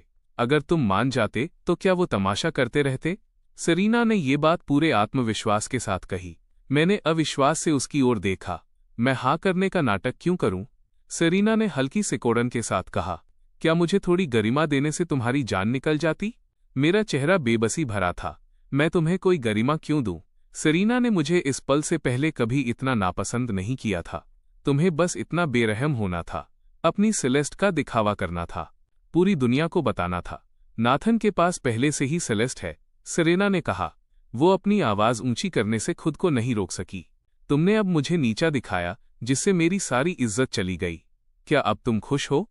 प्रतिक्रिया देने से पहले मैं कुछ सेकंड चुप रहा, क्योंकि उसे शर्मिंदगी महसूस हो रही थी। क्या ये व्यापार है? क्या उसकी गरिमा न रखने के लिए अब ये मेरी गलती हो गई? मैं हल्का सा मुस्कुराया। सेरीना ने मुझे देखा। वो अभी भी नहीं रुकी। उसकी आंखें नफरत से भरी थीं। तुम साफ तौर पर यह जिक्र नहीं कर सकते थे कि ब्रैंडन और मैं साथ थे। जब तक तुम यह नहीं कहते, मेरे पिता बाद में वे बातें नहीं कहते। हेस परिवार के साथ कोई विवाद नहीं होता। तुमने ये जानबूझकर किया, है ना? मैंने एक पल के लिए सोचा, फिर कहा, हाँ, मैंने ये जानबूझकर किया। सेरीना को उम्मीद नहीं थी कि मैं इसे मान लूंगा, और वो भी इतने आत्मविश्वास के साथ। मैंने अपना सिर उठाया। मुझे नहीं लगता कि मैंने जो किया उसमें कुछ गलत है। मैं सेलेस्ट को ज्यादा पसंद करता हूं। मैं वाकई तुम्हें नीचा समझता हूं। मैं नहीं चाहता कि दूसरे ये सोचें कि तुम्हारा और मेरा कोई भविष्य होगा। उससे भी कम मैं ये चाहता हूं कि वे ये सोचें कि मैं अपनी ताकत का इस्तेमाल करके तुम्हें ब्रैंडन के पास से चुरा रहा हूं। सेरीना ने मुझे निराशा से देखा। नेथन, तुम पहले इतने स्वार्थी नहीं थे। तुम मेरे बारे में सोचते थे। कभी ऐसा कुछ नहीं किया जिससे मैं अजीब स्थिति में फंस जाऊं। लेकिन जब से तुम सेलेस्ट के साथ हो, मैं सच में तुम्हें पहचान नहीं पा रही हूं। मेरा चेहरा बर्फ जैसा ठंडा था, क्योंकि मैं तुम्हें पसंद करता था। लेकिन अब मैं यही चाहूंगा कि तुम और ब्रैंडन साथ में मर जाओ। सेरीना ने आरोप लगाया। तुम बस ब्रैंडन और मुझे खुश नहीं देखना चाहते। अगर आप किसी से प्यार करते हैं तो आपको उन्हें खुश देखना चाहिए। लेकिन तुम सिर्फ उस इंसान को तबाह करना चाहते हो जिसे तुम पसंद करते हो। जिसे तुम पसंद करो वो सच में बदकिस्मत है। मैंने आह भरी। फिर तो तुम्हारे साथ वाकई अन्याय हुआ है। उसके इस वाक्य ने मुझे याद दिलाया कि मेरे मरने से पहले सेरीना ने क्या कहा था। हर दिन तुम्हारा मेरे पीछे पड़े रहना मेरा दुस्वप्न था। और अब वो कह रही थी कि मैं जिसे भी पसंद करूं वो सच में बदकिस्मत है। सेरीना ने अपनी बात जारी रखी, तुम्हारे जैसा इंसान कभी खुशी नहीं पाएगा। भले ही सेलेस्ट तुम्हारे साथ है, देर सबेर वो तुम्हारी वजह से पागल हो जाएगी। उसने अभी तक तुम्हारी असलियत नहीं देखी है। यह कहकर सेरीना मुड़ी और अंदर चली गई। मैंने उसकी पीछे जाती आकृति को देखा। उसकी बात पर मुझे हंसी आ रही थी। मैं भी बाहर नहीं रुका और उसके पीछे अंदर चला गया। रिचर्ड क्रेन नीचे आए। सेरीना ने उन्हें देखा और शालीनता से कहा, मिस्टर क्रेन। मेरे पिता के सामने वो फिर से अच्छा होने का नाटक करने में माहिर थी। रिचर्ड क्रेन ने कहा, बैठो। सेरीना ने पूछा, आप मुझसे किस बारे में मिलना चाहते थे? उसने मेरी तरफ देखा। क्या मैंने उसके पिता के सामने शिकायत की थी और रिचर्ड क्रेन उसे डांटने के लिए ढूंढ रहे थे? तभी उसने रिचर्ड क्रेन को कहते सुना, आज तुम्हारे पिता आए थे। सेरीना शर्मिंदा होकर खड़ी हो गई। मुझे खेद है, कल सबके सामने मेरे पिता ने वैसी बातें की। उन्होंने कुछ गलत बातें कहीं। घर पहुंचते ही मैंने उनसे बात की थी। ऐसा पिता होने पर सेरेना को भी बहुत शर्मिंदगी महसूस हो रही थी। अफसोस कि लोग अपना जन्म या अपने माता पिता नहीं चुन सकते। आज अपना फोन देखते हुए उसने पाया कि ब्रैंडन ने उसे ब्लॉक कर दिया था। कल रात अपने पिता के व्यवहार के बाद वो समझ गई थी कि ब्रैंडन ने उसे ब्लॉक क्यों किया। रिचर्ड क्रेन ने कहा, तुम्हारे पिता वैसे ही हैं। उनके साथ रहना तुम्हारे लिए कठिन रहा है। मैंने तुम्हें आज यहाँ मुख्य रूप से तुम्हारी माँ के बारे में बताने के लिए बुलाया है। रिचर्ड क्रेन द्वारा अपनी माँ का जिक्र सुनते ही सेरीना ने तुरंत ध्यान दिया। मेरी माँ? रिचर्ड क्रेन ने कहा, मैंने तुम्हारे ग्रेड्स देखे। चिंग बे यूनिवर्सिटी में दाखिला मिलना कोई समस्या नहीं होनी चाहिए। मैं पहले तुम्हारी माँ से मिला था। उसने कहा था कि अगर तुम न्यूयॉर्क आओ तो तुम उससे मिल सकती हो। उसने मुझसे तुम्हें अपनी कॉन्टैक्ट इन्फॉर्मेशन देने के लिए कहा था। माता पिता के तलाक के बाद से सेरीना के पास अपनी माँ की कोई कॉन्टैक्ट इन्फॉर्मेशन नहीं थी। दोनों के बीच कोई संपर्क नहीं था। रिचर्ड क्रेन उससे न्यूयॉर्क में मिले थे। उसने सेरीना के बारे में कुछ चीजें पूछी थीं, लेकिन मिस्टर वेल्स उसे अपनी बेटी से बिल्कुल भी नहीं मिलने देते थे। वो केवल रिचर्ड क्रेन से एक संदेश पहुंचाने के लिए कह सकती थी। सेरीना ने अपनी माँ की खबर सुनी और उसकी आंखें भर आईं। मैंने उसकी ओर देखा और मुझे याद आया कि पिछले जन्म में भी अपनी माँ के बारे में जानने के बाद उसकी बिल्कुल यही प्रतिक्रिया थी। उस समय भी विंटर ब्रेक चल रहा था। उसके बाद वो न्यूयॉर्क चली गई थी और मुझे नहीं पता कि वहाँ क्या हुआ, लेकिन वो नया साल खत्म होने से पहले ही वापस आ गई थी। ये जानते हुए कि अपनी माँ के साथ उसका मिलन सुखद नहीं रहेगा, मुझे सुकून मिला। सेरीना अपनी जरूरत का सामान लेकर चली गई। रिचर्ड क्रेन ने मेरी तरफ देखा। मुझे पास बैठा देखकर उन्होंने चिंता से पूछा, क्या सेलेस्ट ने कन्फर्म कर दिया है कि वो न्यूयॉर्क कब वापस जा रही है? मैंने जवाब दिया, शुक्रवार को। रिचर्ड क्रेन ने सिर हिलाया। तुम उसके साथ जा रहे हो? मैंने कहा, हाँ डैड, क्या आप हमारे साथ चलना चाहते हैं? रिचर्ड क्रेन बोले, तुम और सेलेस्ट जाओ, मैं यहाँ का काम खत्म करने के बाद आऊंगा। मैंने पानी का एक घूंट भरा। ये भी ठीक है, लेकिन मैं स्नोबॉल को अपने साथ ले जाना चाहता हूँ। रिचर्ड क्रेन ने कहा, मैं इसका इंतजाम कर दूंगा। कॉलेज के लिए न्यूयॉर्क जाने के बाद मैं यहाँ अक्सर वापस नहीं आता। पहले भी कुछ समय न्यूयॉर्क में रहने के कारण इस बार वहाँ शिफ्ट होना ज्यादा परेशानी भरा नहीं था। कुछ दिनों बाद सेरीना भी वहाँ पहुँच गई। उस दोपहर मैं अपने अंकल के एस्टेट गया। वहां से गुजरते हुए मेरी नज़र सेरीना पर पड़ी। वो अपने परिवार के साथ खाना खा रही थी। मैं सेरीना की माँ से पहले मिल चुका था, इसलिए मैंने उन्हें एक नज़र में पहचान लिया। सेरीना के अलावा उसकी माँ की एक और बेटी भी थी जो करीब 10 साल की रही होगी। अपनी माँ को उसकी छोटी बहन के साथ इतना अच्छा व्यवहार करते देख बगल में बैठी सेरीना साफ तौर पर वहां फिट नहीं बैठ रही थी। मैं ध्यान से देख ही रहा था कि तभी मेरे अंकल मेरा नाम पुकारते हुए आए। नथन। सेरीना अपनी माँ के साथ खाना खा रही थी और उसने सिर उठाकर मुझे देखा। मैंने सनग्लासेस पहने और अंकल के साथ चला गया। चियाओ जी ने मुझे देखा और पूछा, तुम अभी क्या देख रहे थे? मैंने पहले वाली मिसेस शाह को देखा। चियाओ हुआन हंसे, क्या तुम उनमें दिलचस्पी ले रहे हो? मैंने अपना सिर झुकाया। वो सेरीना की माँ है। मेरे अंकल सेरीना को जानते थे, इसलिए जैसे ही मैंने यह कहा वे समझ गए और मेरी ओर देखने लगे। अभी भी उसे ही पसंद करते हो? सेलेस्ट से तो कहीं बेहतर है। मैंने अंकल की तरफ देखा। सेलेस्ट रास्ते में है, वो जल्द ही यहां होगी। सेरीना उससे मुकाबला कैसे कर सकती है? मेरे अंकल की बात काफी मजाकिया थी। हुआन ने अविश्वास से मेरी ओर देखा। रुको, जो मैंने तुम्हें पिछली बार कहा था, क्या तुमने उसे बिल्कुल नहीं सुना? मैंने तुम्हें पहले ही कहा था कि सेलेस्ट के साथ मत रहो। मैं रेस्टोरेंट में अंकल के पीछे पीछे चला गया, लेकिन आपने मुझे कोई कारण नहीं बताया। बैठने के बाद अंकल ने मुझे देखा। उनका चेहरा गंभीर था। खैर, मैं तुम्हारा बुरा नहीं चाहूंगा।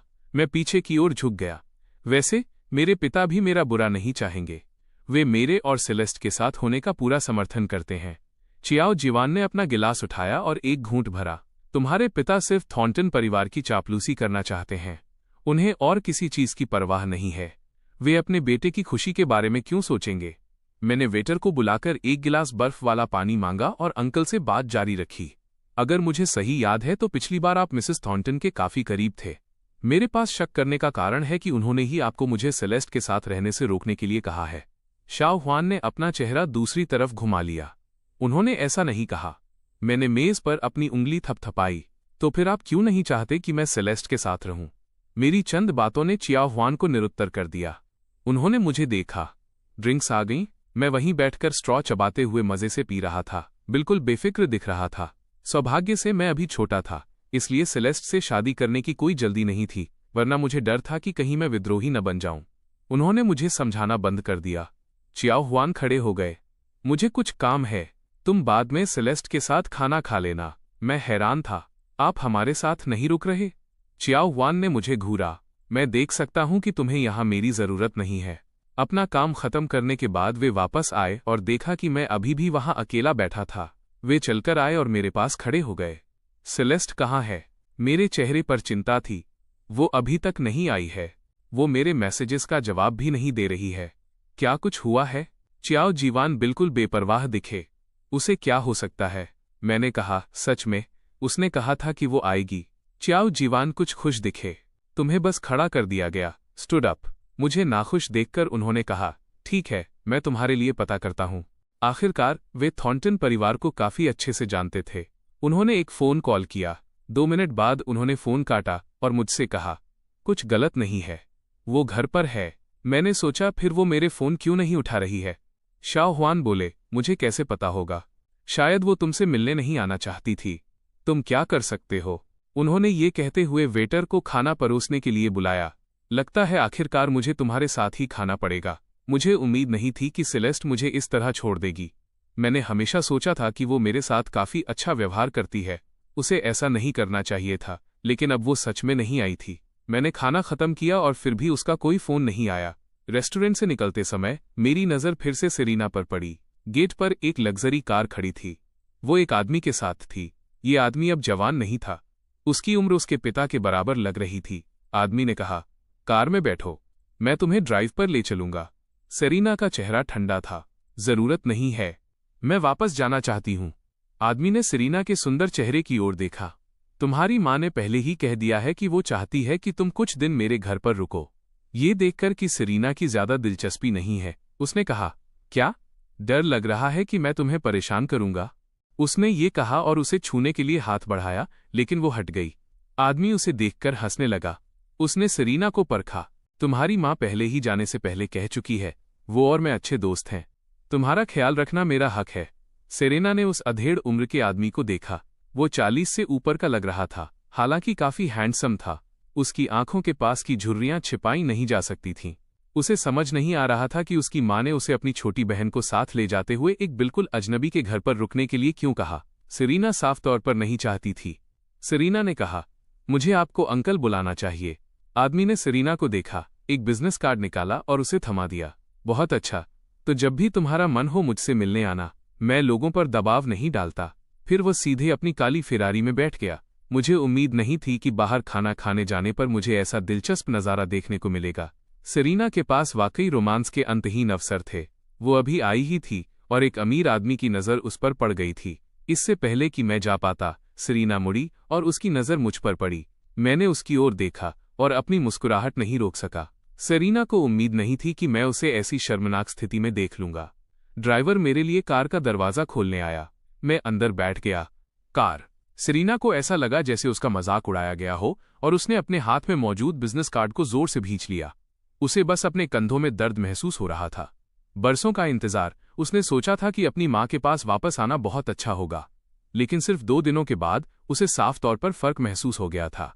हालांकि वो उसकी सगी माँ थी, लेकिन उनके पास बात करने के लिए कुछ नहीं था। उसकी माँ उसकी छोटी बहन के साथ बहुत अच्छा व्यवहार करती थी।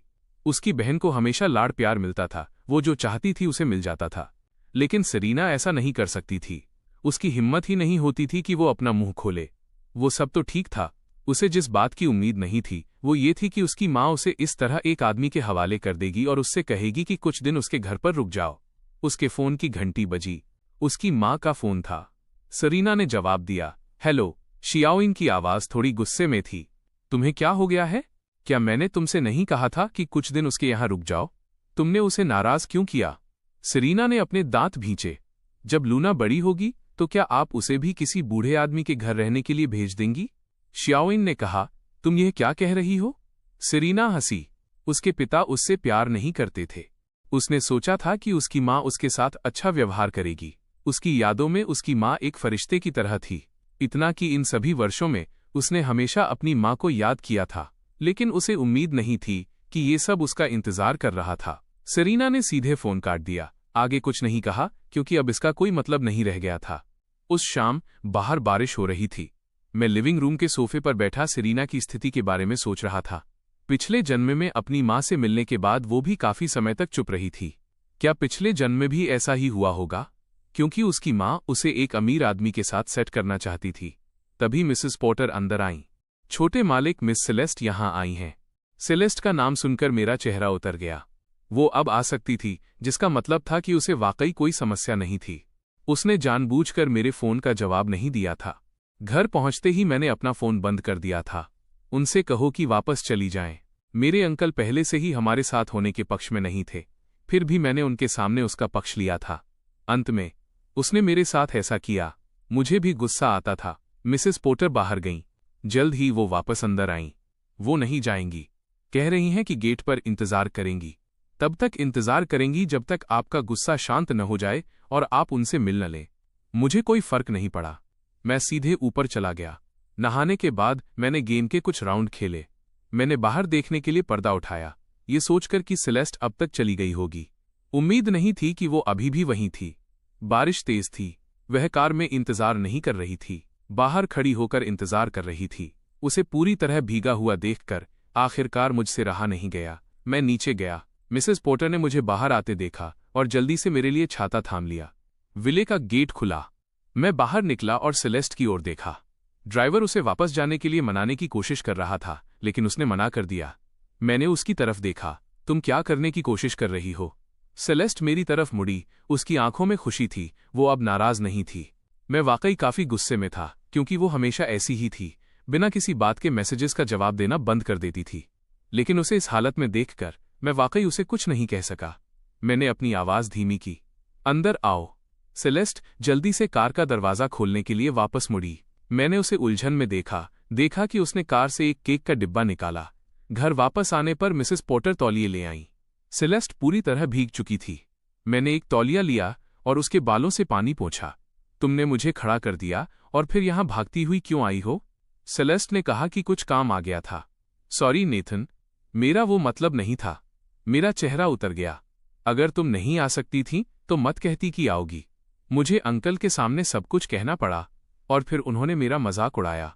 अंकल बहुत खुश थे, बस यही उम्मीद कर रहे थे कि सेलेस्ट और मेरा जल्द ही ब्रेकअप हो जाए। सेलेस्ट ने कहा, मेरे पिता अचानक मुझसे मिलना चाहते थे। उनका जिक्र करते ही वो रुक गई। मैं ठिठक गया, ये याद करते हुए कि कैसे मेरे अंकल ने हमेशा सेलेस्ट के साथ रहने का विरोध किया था। मैंने उसकी ओर चिंता से देखा। तुम्हारे पिता मेरे साथ रहने के पक्ष में नहीं हैं।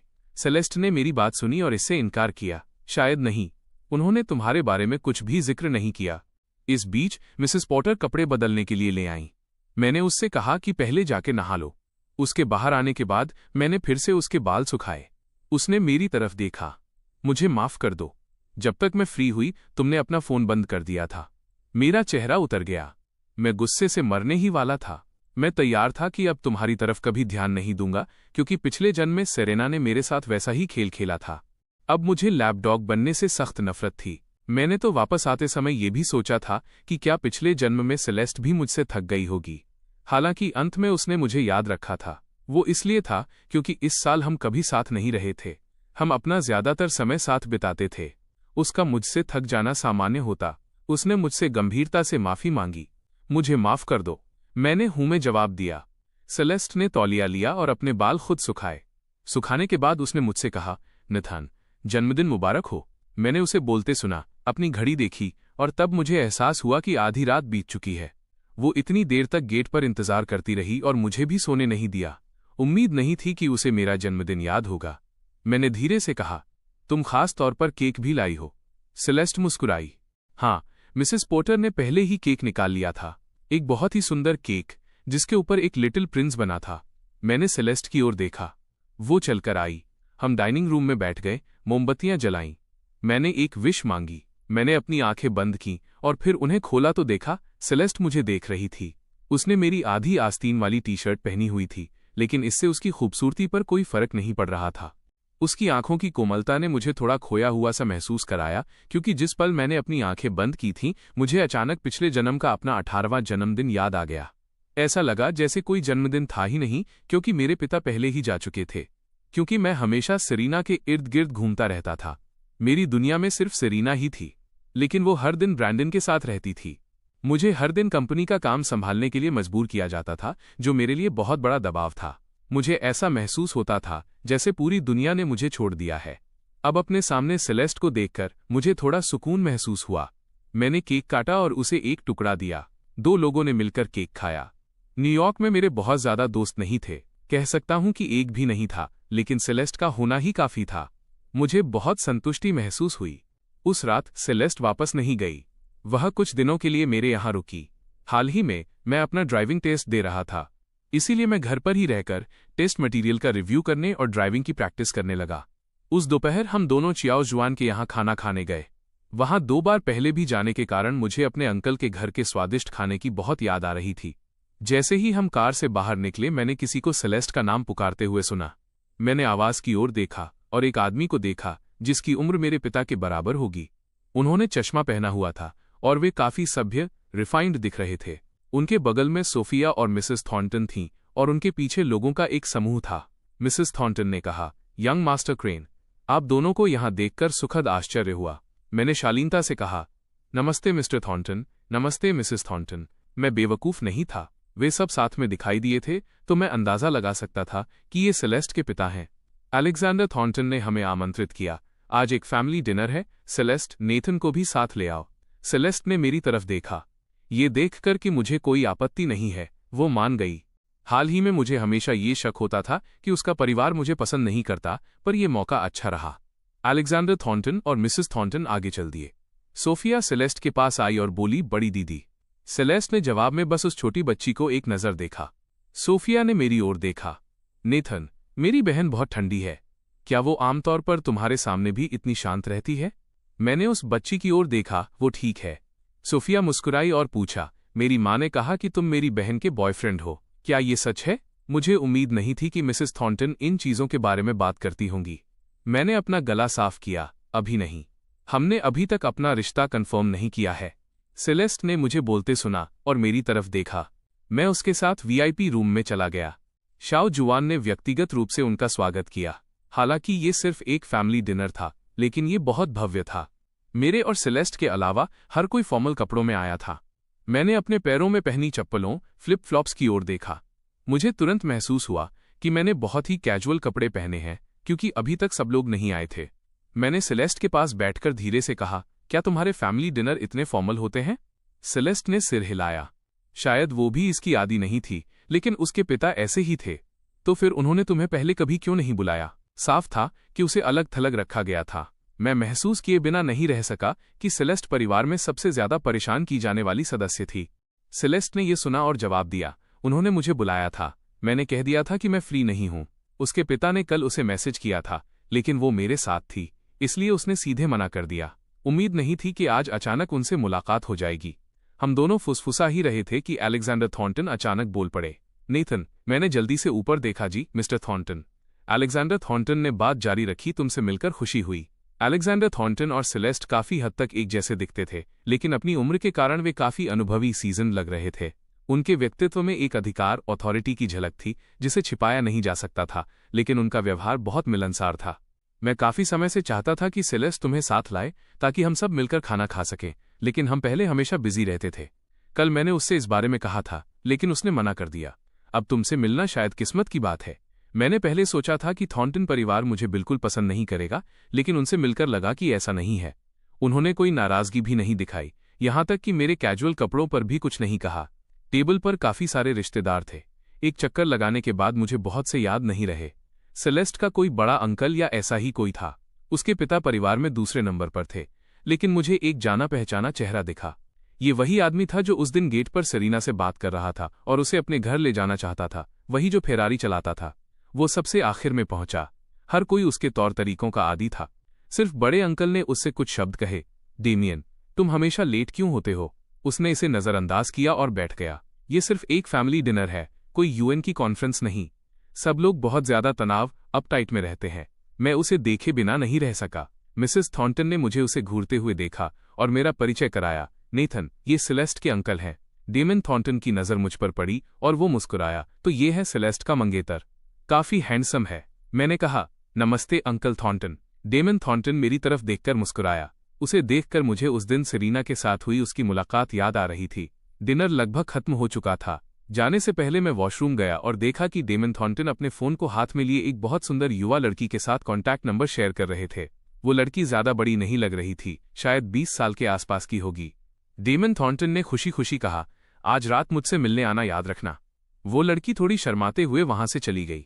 मैंने ये नज़ारा देखा, मेरी आंखें हैरानी से फटी रह गईं। मुझे देखकर डेमन थॉर्नटन ने कुछ नहीं कहा। मैं वॉशरूम के अंदर चला गया। डेमन थॉर्नटन अपने बाल ठीक कर रहे थे। अंकल डेमन थॉर्नटन ने आईने के माध्यम से मेरी ओर देखा और सहजता से पूछा, अभी वो लड़की कैसी थी? सुंदर। मैं ठिठक गया। मैं सोच रहा था कि चूंकि मैंने उनका काम देख लिया है तो क्या वे मुझे चुप कराने की कोशिश करेंगे। तभी मैंने उन्हें इतने बेबाक तरीके से पूछते सुना। मैंने जवाब दिया, काफी सुंदर। डेमन थॉर्नटन बोले, असल में काफी औसत एवरेज थी। पिछली बार मेरे दोस्त ने कहा था कि वह मुझसे एक लड़की को मिलवाना चाहता है। वो वाकई खूबसूरत थी। अफसोस कि वो थोड़ी जिद्दी है। अब वो मेरे मैसेजेस का जवाब भी नहीं देती। मैं शर्मिंदगी से मरा जा रहा था, ये सोचकर कि मैं डेमन थॉर्नटन के इतने करीब भी नहीं हूं। अंकल, मुझे ये बातें बताना वाकई उचित नहीं है। मैं सच में उनके राज नहीं जानना चाहता था। डेमन थॉर्नटन ने मुझे बोलते सुना और धीमे से कहा, क्या तुम मन ही मन मुझे नीचा समझ रहे हो? मैंने कहा, नहीं। डेमन थॉर्नटन ने शांति से कहा, ये नॉर्मल है कि तुम्हें समझ नहीं आ रहा। जब तुम मेरी उम्र तक पहुंचोगे तब तुम्हें पता चलेगा कि जवान औरतें कितनी शानदार होती हैं। कोई भी लड़की हमेशा 18 साल की नहीं रहती, लेकिन 18 साल की लड़कियां हमेशा उपलब्ध रहती हैं। ये कहने के बाद डेमन थॉर्नटन जाने ही वाले थे कि उन्होंने मेरी तरफ देखा। तुम्हारा नाम क्या बताया था? मैंने जवाब दिया, नेथन क्रेन। डेमन थॉर्नटन बोले, तुम्हारी माँ ने वो नाम चुना था, मैं बस उसे कभी याद नहीं रख पाता। मेरी आंखों में एक चमक आई। वे मेरी माँ को जानते थे। अंकल डेमन थॉर्नटन मुस्कुराए, मैं चलता हूँ। यह कहकर वे बाहर चले गए। जब मैं बाहर आया तो सेलेस्ट दरवाजे पर इंतजार कर रही थी। मैंने पास जाकर पूछा, तुम्हारा परिवार कहाँ गया? सेलेस्ट ने अपना सिर झुकाकर मेरी तरफ देखा। वे सब चले गए। मैं मुस्कुराया, सिर्फ तुम ही सबसे अच्छी हो। तुम हमेशा मेरा इंतजार करती हो। सेलेस्ट ने मेरी तरफ देखा। उसे याद आया कि जब हम आए थे तब मैंने सोफिया के सामने कहा था कि मैं अभी उसका बॉयफ्रेंड नहीं हूं। मेरे चेहरे पर उलझन थी। तुम मुझे ऐसे क्यों देख रही हो? सेलेस्ट ने कहा, मुझे तुमसे कुछ कहना है। उसके हाव भाव बेहद गंभीर थे। उसे इतना गंभीर देखकर मैंने बेचैनी से पूछा, तुम किस बात का इकरार करने वाली हो? मेरे शब्दों ने उसके कान थोड़े लाल कर दिए। उसे समझ नहीं आ रहा था कि क्या जवाब दे। थोड़ी देर बाद सेलेस्ट ने धीरे से कहा, ये स्कूल के बारे में है। मैंने उसे उलझन में देखा। स्कूल के बारे में क्या? सेलेस्ट ने बोलने से पहले जैसे कोई बड़ा फैसला किया हो। नेथन, मैं शायद तुम्हारे साथ चिंगबे नहीं जा पाऊंगी। हालांकि उसे बहुत पहले ही चिंगबे में जल्दी एडमिशन मिल चुका था। मैं भी चिंगबे जाने की योजना बना रहा था। सेलेस्ट को लगा कि मुझे अब ये बताना जैसे मुझे धोखा देने जैसा है, इसलिए उसे थोड़ा दोषी महसूस हुआ। उसने कई दिनों से ये बात दबा कर रखी थी। मुझे बताने की हिम्मत नहीं जुटा पा रही थी। डर था कि कहीं मैं परेशान न हो जाऊं। मैंने उसकी बात सुनी और सन्न रह गया। क्यों? सेलेस्ट ने अपनी आंखें झुका लीं। क्योंकि मुझे मिलिट्री एकेडमी जाना है। मेरे पिता भी यही चाहते हैं। मैं पहले ही मान चुकी हूं। जिस दिन मैं तुमसे मिलने नहीं आई वो इसलिए क्योंकि स्कूल से कोई आया था। मैंने उसके बेहद गंभीर चेहरे को देखा। उसकी आंखों में थोड़ी उदासी थी, जैसे यह कहना मुझे उससे दूर कर देगा। मेरे चेहरे पर अविश्वास के भाव थे। बस इतनी सी बात और तुम इसे इतना सीरियस बना रही हो? उसने कुछ हैरानी से मेरी ओर देखा। तुम नाराज नहीं हो? मैंने सादगी से कहा, यह तुम्हारा लक्ष्य है, तुम्हारी जिंदगी है। तुम जो भी चुनो मैं उसका समर्थन करता हूं। इसके अलावा उसका मिलिट्री एकेडमी जाना निश्चित रूप से सही चुनाव था। पिछले जन्म में उसने इस रास्ते पर बहुत अच्छा किया था। वो मेरे कारण अपने जीवन के लक्ष्यों को नहीं बदल सकती थी। सेलेस्ट ने देखा कि मैं नाराज नहीं हूं और तुरंत राहत की सांस ली। मैंने सच में इसके बारे में बहुत लंबे समय तक सोचा। हमेशा तुम्हें बताने की हिम्मत नहीं हुई।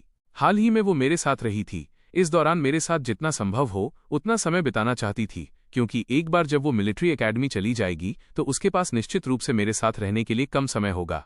वह अपना सारा ध्यान मुझ पर नहीं दे पाएगी।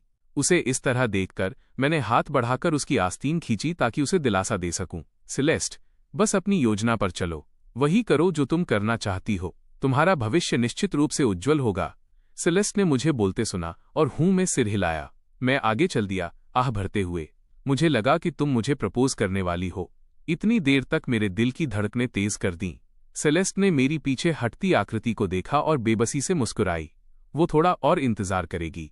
फिर कॉलेज एंट्रेंस एग्जाम के नतीजे आ गए। मैंने काफी अच्छा किया। स्कोर देखकर मैंने आखिरकार राहत की सांस ली। पिछले जन्म की विफलता, कई चीजें जब तक निश्चित न हो, मैंने आत्मसंतुष्ट होने की हिम्मत नहीं की। सेलेस्ट ने मेरे स्कोर देखे और उसे बिल्कुल भी आश्चर्य नहीं हुआ। मुझे उसी ने पढ़ाया था, उसे मुझ पर पूरा भरोसा था। मैंने चिंगबे के लॉ स्कूल में अप्लाई किया, वही मेजर जो मेरी माँ का था, और सफलतापूर्वक प्रवेश मिल गया। गर्मियों की छुट्टियों के दौरान मैंने अपना ड्राइविंग लाइसेंस भी बनवा लिया। मैंने मूल रूप से सोचा था कि लाइसेंस मिलने के बाद मैं अपने पिता द्वारा दी गई पोर्श को हर जगह चला सकूंगा। अंत में पता चला कि लाइसेंस मिलना काफी आसान था, लेकिन ड्राइविंग उतनी आसान नहीं थी। कार वहीं खड़ी रही, शायद ही कभी चलाई गई हो। एनरोलमेंट के बाद सेलेस्ट ने भी स्कूल शुरू कर दिया। मिलिट्री एकेडमी का मैनेजमेंट काफी खास था। मैं अक्सर घर जा सकता था, सेलेस्ट नहीं जा सकती थी। कभी कभी वो वीकेंड पर भी वापस नहीं आ पाती थी। इससे मुझे आखिरकार समझ में आया कि जब उसने कहा था कि वो मिलिट्री एकेडमी जा रही है, तो वो इतनी दोषी क्यों महसूस कर रही थी, जैसे उसने कोई बड़ी गलती कर दी हो। उस दोपहर मैं हॉस्टल के कमरे में गया और अपने रूममेट्स काइल और ईथन को बातें करते सुना। काइल ने कहा, मैंने सुना है कि थॉर्नटन परिवार की बड़ी बेटी का बॉयफ्रेंड हमारे स्कूल में है। ईथन ने पूछा, क्या वो वही बड़ी बेटी है जिसे लेकवुड से वापस लाया गया था? काइल उत्सुक दिखा। सही कहा। उन्हें सेलेस्ट का जिक्र करते सुनकर मैंने अपना गला साफ किया। काइल ने मुझे देखा और शालीनता से कहा, नेथन, तुम वापस आ गए। मैंने अपनी नाक छुई और अपनी जगह पर बैठ गया। मैंने अभी तुम लोगों को कुछ कहते सुना। सेलेस्ट का बॉयफ्रेंड? क्या मेरे और सेलेस्ट के बीच की बात इतनी जल्दी उजागर हो गई थी? मैंने तो किसी को नहीं बताया था। ईथन ने मुझे उत्सुकता से देखा। क्या तुम भी सेलेस्ट को जानते हो? ईथन ने धैर्यपूर्वक कहा, पहले हमारा रिश्ता काफी अच्छा था। हमारे परिवार दोनों न्यूयॉर्क में हैं। थोड़ा पैसा भी है, लेकिन वो मेरे करीब नहीं था, इसलिए ज्यादा नहीं सोचा। मैंने मन ही मन सोचा, मैं उसे बहुत अच्छी तरह जानता हूं। मैंने सिर हिलाया। काइल ने कहा, मैंने उसके बारे में सुना है कि वो बहुत खूबसूरत है, अपने बॉयफ्रेंड के लिए बहुत अच्छी है। यहां तक कि उसके बॉयफ्रेंड की सुरक्षा के लिए लोग भी रखे हैं, ताकि कोई उसे परेशान न करे। उसका बॉयफ्रेंड वाकई खुशनसीब है, जिसे इतनी महान महिला मिली। वो थॉर्नटन परिवार है। हालांकि उनके परिवारों के पास भी थोड़ा पैसा था, लेकिन थॉर्नटन परिवार अभी भी एक ऐसा कुलीन इलीट परिवार था जहां तक वे नहीं पहुंच सकते थे। दूसरों को इस तरह बात करते सुनकर मुझे स्वाभाविक रूप से अपने पिछले जन्म को याद करके थोड़ी खुशी हुई। सरीना जैसी महिला के लिए मैंने अपना उज्जवल भविष्य फेंक दिया था। सच में बहुत बेवकूफ था। ईथन ने कहा, अचानक उसकी बात क्यों छिड़ी? काइल ने कहा, क्योंकि किसी ने मुझे उसकी पहचान बताई। मेरे दिल की धड़कन बढ़ गई जब से मैंने स्कूल में प्रवेश किया था। मैंने कभी किसी से अपने और सेलेस्ट के बारे में जिक्र नहीं किया था। मैं इसे गुप्त लोकी रखना चाहता था, मुसीबत नहीं चाहता था। नई शुरुआत करना काफी कठिन रहा था। मैं बस शांति से कॉलेज खत्म करना चाहता था। बाहर कौन अपनी जुबान चला रहा था, हर जगह मेरी बातें फैला रहा था। ईथन भी काइल की बात सुनकर उत्सुक हो गया। कौन है वह? मुझे लगा कि जब बात यहां तक आ ही गई है, तो काइल के बताने से बेहतर है कि मैं खुद ही कबूल कर लूं। मैंने अपना हाथ उठाया और धीरे से कहा, दरअसल सेलेस्ट का बॉयफ्रेंड मैं हूं। मेरे ये कहने के बाद काइल ने मेरी ओर देखा और मेरे उठे हुए हाथ को नीचे दबा दिया। दरअसल मेरी पत्नी भी लू फे है। ईथन ने भी जोड़ा, मेरी पत्नी टोंग येन है। दोनों ही चाइनीज पैलेडिन 3 के प्रशंसक थे। काइल ने कहा, चलो सीरियस होते हैं। बड़ी बेटी का बॉयफ्रेंड फाइनेंस डिपार्टमेंट में है। वो दिखने में भी काफी अच्छा है। सेलेस्ट का बॉयफ्रेंड फाइनेंस डिपार्टमेंट में था। फाइनेंस डिपार्टमेंट शब्द सुनकर मैंने तुरंत राहत की सांस ली। वे मेरे बारे में बात नहीं कर रहे थे। मुझसे लगभग सब कुछ कबूल करवा ही लिया था। चूंकि उन्हें एहसास नहीं हुआ, तो मुझे अब फर्क नहीं पड़ा। शायद बाहर कोई गलत जानकारी फैला रहा था। फिर वीकेंड की शाम जब मैं घर पर खाना खा रहा था, मैंने हॉस्टल के क्यू ग्रुप पर काइल को देखा, सबको टैग करते हुए, आप सबको सेलेस्ट का बॉयफ्रेंड दिखा रहा हूं। फाइनेंस में मेरे दोस्त ने ये भेजा है, इसे इधर उधर मत फैलाना। ईथन उत्सुक था, जल्दी भेजो। मैं भी आंखें फाड़े इंतजार कर रहा था।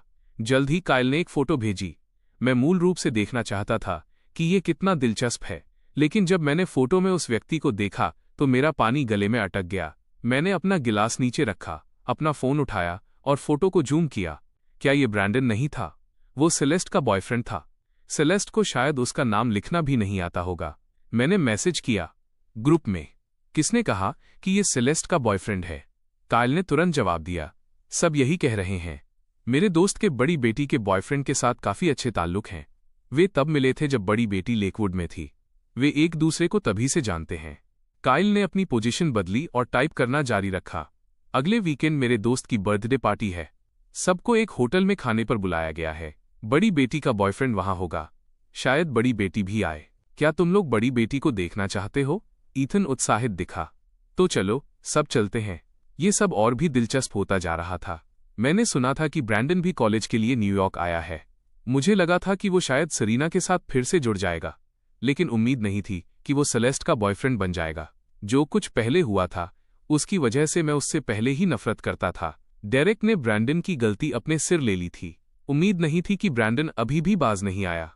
अब वो सेलेस्ट के साथ भी जुड़ना चाहता था। सच में उसे बहुत ज्यादा छूट दी जा रही थी। शनिवार दोपहर में सोफे पर बैठकर फोन लिए सेलेस्ट के क्यू अकाउंट में लॉगिन था। उसके लिए उसके फार्म की फसलें काटी, फिर अपनी। वो अब अपना फोन बहुत कम इस्तेमाल करती थी। मैं उसका अकाउंट मैनेज करने में मदद करता था। मिसेस पॉटर एक सूट लेकर आईं। छोटे मालिक, ये वही सूट है जो एल्वी ने भेजा है। क्या आज रात के लिए ये ठीक है? मैंने उसे देखा। यह ठीक है। काइल ने कहा था कि सबको सूट पहनना चाहिए। आखिरकार ये उसके दोस्त की बर्थडे पार्टी थी। मुझे भी स्वाभाविक रूप से थोड़ा सज-धज कर जाना था। मैंने फोन नीचे रखा और कपड़े ट्राई करने के लिए खड़ा हो गया। मिसेस पोर्टर मेरे बगल में खड़ी होकर मेरी बोटाई ठीक करने लगी। तभी एक नौकर ऊपर आया। छोटे मालिक, यहाँ एक मिसेस शाह आई हैं। मुझे एक पल के लिए याद नहीं आया कि वो कौन थी। मैंने अपना जैकेट उतारा और नीचे चला गया। सोफे पर एक जानी पहचानी महिला बैठी दिखी। ये सरीना की माँ थी जिनसे मैं पहले मिला था, शियाओ चिन। रिचर्ड क्रेन उनका स्वागत कर रहे थे। शियाओ जिन की आंखें लाल थीं। मिस्टर क्रेन, चाहे जो भी हो, कृपया सरीना को ढूंढने में मेरी मदद करें। वो मेरा फोन नहीं उठा रही है। मैं उस तक किसी भी तरह नहीं पहुंच पा रही हूं। रिचर्ड क्रेन ने कहा, अगर वो मिली तो मैं आपसे संपर्क करूंगा। शाओइन ने कहा, धन्यवाद मिस्टर क्रेन, आप बहुत दयालु हैं। रिचर्ड क्रेन ने किसी से कहकर उन्हें और उनके असिस्टेंट को बाहर तक छुड़वाया। मैं नीचे आया और अपने पिता से पूछा कि वो यहाँ क्यों आई थीं। रिचर्ड क्रेन ने आह भरी। लगा कि सरीना हमारे साथ है, इसलिए वो ढूंढती हुई आई। मैं चिढ़ने से खुद को नहीं रोक सका। क्या सरीना उनकी बेटी नहीं है? वह खुद ढूंढने के बजाय आपसे मदद क्यों मांग रही हैं? आप बहुत दयालु हैं डैड। रिचर्ड क्रेन ने एक तरफ देखते हुए कहा, उनके पास कोई चारा नहीं है। आखिरकार सरीना उनका और मिस्टर वेल्स का बच्चा है। अपने वर्तमान पति को परेशान करना उनके लिए असुविधाजनक है। उनके पति का मिजाज भी कुछ खास अच्छा नहीं है। अगर उन्हें पता चला तो वे निश्चित रूप से लड़ेंगे। और वो लड़की सरीना भी, वो अब न्यूयॉर्क में बिल्कुल अकेली है, किसी से संपर्क नहीं कर रही है। क्या वो तुम्हें ढूंढते हुए आई है? मेरा चेहरा शांत था। नहीं, रिचर्ड क्रेन ने कहा, मैं किसी से उसे ढूंढने के लिए कहूंगा। मैंने कहा, डैड, क्या आप सरीना के मामलों में दखल देना बंद कर सकते हैं? रिचर्ड क्रेन ने बिना जवाब दिए मेरी ओर देखा। बस पूछा, क्या तुम बाहर जा रहे हो? ये जानते हुए कि मेरे पिता वैसे भी सरीना के मामलों में दखल देंगे। मैंने और कुछ कहना जरूरी नहीं समझा। मैं ऊपर कपड़े बदलने गया और काइल द्वारा भेजे गए होटल के पते पर पहुंच गया। काइल और ईथन पहले ही पहुंच चुके थे, गेट पर इंतजार कर रहे थे। दोनों काफी स्मार्ट लग रहे थे। मैं उनके साथ बॉलरूम में गया। अंदर घुसते ही मुझे ब्रैंडन दिखा। वो लोगों के एक समूह से घिरा हुआ था और अभी भी ऐसा लग रहा था जैसे उसकी तारीफ की जा रही हो। सच में मानना पड़ेगा, वो जहां भी जाता सब उसे पसंद करने लगते थे। कुछ समय तक उसे न देखने के बाद भी मुझे ब्रैंडन का वो शर्मिंदा चेहरा याद था। पिछली बार ग्रेजुएशन सेरेमनी में सेरेना के पिता द्वारा इस तरह बात किए जाने पर उसकी सारी इज्जत मिट्टी में मिल गई थी। उम्मीद नहीं थी कि दोबारा मिलने पर वो फिर से इतना चमकता दमकता दिखेगा। उसने जो कपड़े पहने थे वे भी सस्ते नहीं थे। मेरी तरह ही उसने भी एक एलवी सूट पहना था, बस स्टाइल थोड़ा अलग था। काइल मुझे और ईथन को अपने दोस्त से मिलवाने ले गया। उसका दोस्त लूकस जी आज की रात का मुख्य पात्र, मेन कैरेक्टर था। लूकस जी ने काइल को देखा और उत्साह से पास आया। काइल, तुम आ गए। काइल ने जल्दी से परिचय कराया। जन्मदिन मुबारक हो। ये दोनों मेरे रूममेट्स हैं, नेथन क्रेन और ईथन चैन। लूकस जी ने मुझे और ईथन को देखा और मुस्कुराया। सब लोग इधर आ जाओ। ओह, सही कहा। मैं तुम लोगों को अपने एक अच्छे दोस्त से मिलवाता हूँ। लूकस जी ने ये कहा और ब्रैंडन के पास जाकर उसके कंधे पर हाथ रख दिया। मैं सबका परिचय कराता हूँ। यह थॉर्नटन परिवार की बड़ी बेटी का बॉयफ्रेंड है, ब्रैंडन हेज। ये मेरा रूममेट भी है। जैसे ही लूकस जी ने अपनी बात खत्म की, ब्रैंडन ने लूकस जी से कहा, लूकस, ऐसा मत कहो, मत कहो। लूकस जी हंसा। इसमें डरने वाली क्या बात है? आज यहाँ मौजूद हर कोई मेरा अच्छा दोस्त है। वे अफवाहें नहीं फैलाएंगे, है ना? सबने जवाब दिया, बिल्कुल सही, चिंता मत करो। क्योंकि सबका ध्यान ब्रैंडन पर था, इसलिए किसी ने मुझ पर ध्यान नहीं दिया। ये नज़ारा देखकर मैं सीधे बोलने से खुद को नहीं रोक पाया और ब्रैंडन का नाम पुकारा। ब्रैंडन। ब्रैंडन ने सिर उठाकर देखा कि वो मैं था। वो ठिठक गया। उसके चेहरे पर असहजता की एक झलक दिखी। मैंने कहा, उम्मीद नहीं थी कि तुम यहां दिखोगे। काइल ने मुझे हैरान होकर देखा। तुम बड़ी बेटी के बॉयफ्रेंड को जानते हो? मैंने ब्रैंडन की ओर देखा, जो मेरे वहां होने से थोड़ा असहज था। मैं ब्रैंडन को जानता हूं, लेकिन वो किसी का बॉयफ्रेंड नहीं है। जैसे ही मैंने अपनी बात खत्म की, लूकस जी का चेहरा उतर गया और उसने मेरी तरफ देखा। तुम्हारा क्या मतलब है? मैं चलकर ब्रैंडन के सामने खड़ा हो गया। तुम्हें देखे हुए महीने बीत गए। तुम सेलेस्ट के बॉयफ्रेंड कब बन गए? मुझे कैसे नहीं पता? क्या तुम्हें इस तरह झूठ बोलते हुए शर्म नहीं आती? साफ तौर पर सेलेस्ट का उसके साथ कोई रिश्ता नहीं था। मुझे नहीं पता था कि वो क्या सोचकर ये दावा कर रहा था। लूकस जी काफी समय से ब्रैंडन के साथ घूम रहा था और उसका अच्छा दोस्त बन चुका था। मुझे इस तरह बात करते देख उसका चेहरा उतर गया। तुम कौन हो? तुम मेरी जगह पर आकर ऐसी बातें कह रहे हो? ब्रैंडन मेरा दोस्त है। तुम्हारा रवैया क्या है? बड़ी बेटी पहले ही कह चुकी है कि उसके बॉयफ्रेंड को कोई परेशान नहीं कर सकता। पता नहीं काइल तुम्हें कहां से ले आया। कोई बदतमीज लड़का यहां आकर बड़ी बेटी के बॉयफ्रेंड के साथ पंगा ले रहा है। लूकस जी ने तुरंत अपने बगल में खड़े काइल की ओर देखा। काइल, क्या तुम किसी को भी यहां उठा लाते हो? ये मेरी बर्थडे पार्टी है। अब ये तुम्हारी वजह से बर्बाद हो गई है। काइल ने कहा, सॉरी। ये कहकर उसने मेरी तरफ देखा। नेथन, तुम्हें क्या हो गया है? क्या तुम जानते हो वो कौन है? वो बड़ी बेटी का बॉयफ्रेंड है। थॉर्नटन परिवार को नाराज करने का मतलब है कि बचने का कोई रास्ता नहीं बचेगा।